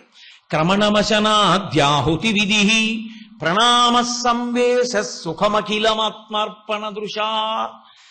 ఇంతేనా? నాకు ఎన్ని సుఖాలు ఇచ్చావో, కార్లు ఇచ్చావు, ఇళ్ళు ఇచ్చావు, మాట్లాడే శక్తినిచ్చావు. అమ్మా, నీకు చేస్తున్నటువంటి నమస్కారమే నేను చెయ్యగలిగిన కైంకర్యం. నిద్రపోయే ముందు 11 మార్లు శివనామని చెప్పి నిద్రపోతే ఆ నిద్ర సమాధి. నిద్రా సమాధి స్థితి సంచార పదయో ప్రదక్షిణ విధి స్తోత్రాన్ని సర్వాగిర యజ్జత్ కర్మ కరోమి తత్తదఖిలం శంభో తవారాధనం అంటారు మానస పూజలో శంకరాచార్యులు వారు ఇదే శ్లోకాన్ని మార్చి. అటువంటి స్థితిని కలిగి ఉండి నిరంతరము నాలో ఉన్నటువంటి శక్తులన్నీ అమ్మవారిచ్చినవే అని గుర్తు పెట్టుకుని అమ్మవారికి ఆగ్రహము కలగని రీతిలో ఆ శక్తిని ఉపయోగించుకుంటున్నవాడెవరో, అమ్మ చూస్తోందన్న జవాబుదారీతనంతో బతుకుతున్నవాడెవడో వాడు పదాంభోజద్వంద్వం, అమ్మవారి యొక్క శ్రీచరణములనబడేటటువంటి పద్మముల యందు వాలి ఉన్నటువంటి భృంగము వంటి వాడు. 5 జ్ఞానేంద్రియములు, మనస్సు 6ంటితో 6 కాళ్లతో షట్పది అయి అమ్మవారి పాదముల, అమ్మా కామాక్షి, నీ పాదములనేటటువంటి పద్మముల యందు నేను భృంగమై నిలబడాలి అంటే నిరంతరము నేను నీ పాదములలో ఉండేటటువంటి మకరందమును పానము చేయగలిగినటువంటి వాణ్ణై ఉండాలి. నాలో ఉన్నటువంటి ఏ శక్తి అయినా అది పరదేవతానుగ్రహమే అన్న భావన నేను పొందినవాడనైతే ఆనాడు నేను అమ్మవారి యొక్క పరిపూర్ణమైనటువంటి కృపకు పాత్రుడనైన వాడు తప్ప పూజామందిరంలోనే ఉండిపోమ్మని కాదు దాని ఉద్దేశ్యం. ఎప్పుడూ అమ్మవారిని స్మరించుట అంటే నీలో ఉన్న ఏ శక్తి అయినా ఆవిడ అనుగ్రహమే అని జ్ఞాపకము పెట్టుకొనుట. కోటేశ్వరారు మీరు చాలా బాగా చెప్పారండి అన్నారనుకోండి ఎవరైనా, అమ్మా చూసావా ఏమంటున్నారో, నువ్వు యశస్విని, కీర్తినిచ్చేదానివి, నీ కాళ్ళు పట్టుకున్నాను కదూ, నీ కొడుకుని కదూ, నీ కొడుకుకి పేరు వస్తే నీకు సంతోషం, ఏ తల్లి కన్న బిడ్డో అంటారు కదూ, అందుకని నా చేత మాట్లాడించి చాలా బాగా మాట్లాడన్న కీర్తి నాకు కట్టబెట్టావా, అమ్మా నీకు నమస్కారం. నువ్వు మాట్లాడించకపోతే ఎక్కడి నుంచి మాట్లాడినమ్మా? ఉపన్యాసానికి కూర్చున్నప్పుడు పెగల్చుకున్న కంఠం లేదా? ఆనందంతో మాట్లాడడం మొదలు పెడితే కంఠం వచ్చిందా? అమ్మా ఏమనుకోవాలి ఇది? ఇప్పుడు మంగళం చెప్పానా, మళ్ళీ మాట రాదా? ఎక్కడి నుంచి వచ్చింది ఆ మాట? ఎక్కడి నుంచి పలికింది? పరదేవతానుగ్రహం. అసలు ఉపన్యాసం చెప్తాననుకున్నానా? 15 నిమిషాలే మాట్లాడతానన్నాను. ఒక శ్లోకాన్ని ప్రతిరోజు చెప్పినంతసేపు చెప్పడానికి వీలుగా కంఠం ఇచ్చుకుందంటే ఎక్కడదా శక్తి? ఎక్కడి నుంచి తీసుకొచ్చి చెప్పన ఉదాహరణ? అదే పరదేవతానుగ్రహం అంటే. అమ్మా 7 రోజులు ఉపన్యాసం చెప్తానని మాట ఇచ్చి కంఠం లేక ఒక రోజు ఉపన్యాసం చెప్పలేకపోయానమ్మా అని రేపు సంధ్యావందనం చేసి ఏడుస్తానేమోనని, ఏం పర్వాలేదులే నీతో మళ్ళీ 8:30 వరకు మాట్లాడిస్తాను, బెంగ పెట్టుకోకు, ఆ 2 గంటలు కంఠం ఇచ్చేస్తున్నాను, ఇంటికి వెళ్ళాక పడుకో, మాట్లాడకు అని నా తల్లి నన్ను అనుగ్రహించి కంఠం ఇచ్చి మాట్లాడించలా? కంఠం నాదైతే ప్రారంభంలో అలా ఎందుకుంది? కంఠం నాది కాకపోయిన కంఠం అయితే పరదేవతానుగ్రహం లేకపోతే కంగుని ఇప్పుడు ఎలా మోగింది? అదే ఈశ్వర కృప అంటే. కాబట్టి ఆ తల్లి అనుగ్రహం ఉంటే ఏదైనా జరుగుతుంది. ఆ తల్లి అనుగ్రహం లేదా ఏమీ చెయ్యలేడు. ఇంకింతకన్నా ఉదాహరణ నేను ఎక్కడి నుంచి చూపించను. దాన్ని మూకశంకరులు అంత అద్భుతంగా చూపించారు. అమ్మా, ఎలా మరిచిపోతావమ్మా నీ ఉపకారాలు? తిన్నది జీర్ణం చేస్తున్నావా? తాగింది వంట పట్టిస్తున్నావా?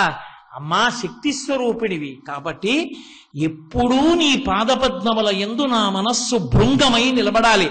అలా నిలబడేటట్టుగా నన్ను అనుగ్రహించు. నేను కూడా మునీనాం శాంతానాం కథమనిశమస్మై స్పృహయతే.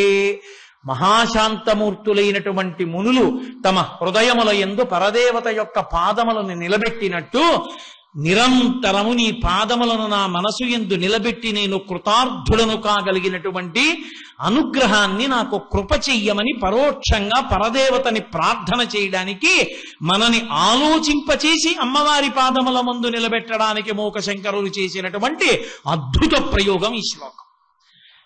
కాబట్టి నేను అనుకోవడం, నేను ఇవాళ కూడా మీకు చెప్పవలసింది చెప్పేశాను భగవంతుడి అనుగ్రహంతో. రేపటి రోజున ఈసారికి నేను చేస్తున్నటువంటి ఉపన్యాసాల్లో ఆఖరి ఉపన్యాసం కాబట్టి రేపు పరదేవత నా చేత ఏది పలికిస్తే అది పలుకుతాను. ఇవాళ మా శేష్ వచ్చాడు, మా యాపిల్ స్వామి వచ్చారు, వీళ్ళందరూ వచ్చారు, పరమ సంతోషం. నాకు పొంగు కాబట్టి నేను మంగళం చెప్తాను. కాసేపు మీరిద్దరూ కలిసి భగవన్నామం చెప్పించండి. వాళ్ళు రమించిపోతూ చెప్పిస్తారు ఆ రామనామం. అవి చక్కగా కాసేపు నువ్వు కాసేపు ఆయన భగవన్నామం చెప్పించండి. మంగళాశాసన పరై మదాచార్య పురోగమై సర్వైశ్చ పూర్వైరాచార్యై సత్కృతాయాస్తు మంగళం. మంగళం కోసలేంద్రాయ మహనీయ గుణాత్మనే చక్రవర్తి తనూజాయ సర్వభౌమాయ మంగళం. ఉమాకాంతాయ కాంతాయ కామితార్థ ప్రదాయినే శ్రీగిరీశాయ దేవాయ మలినాథాయ మంగళం.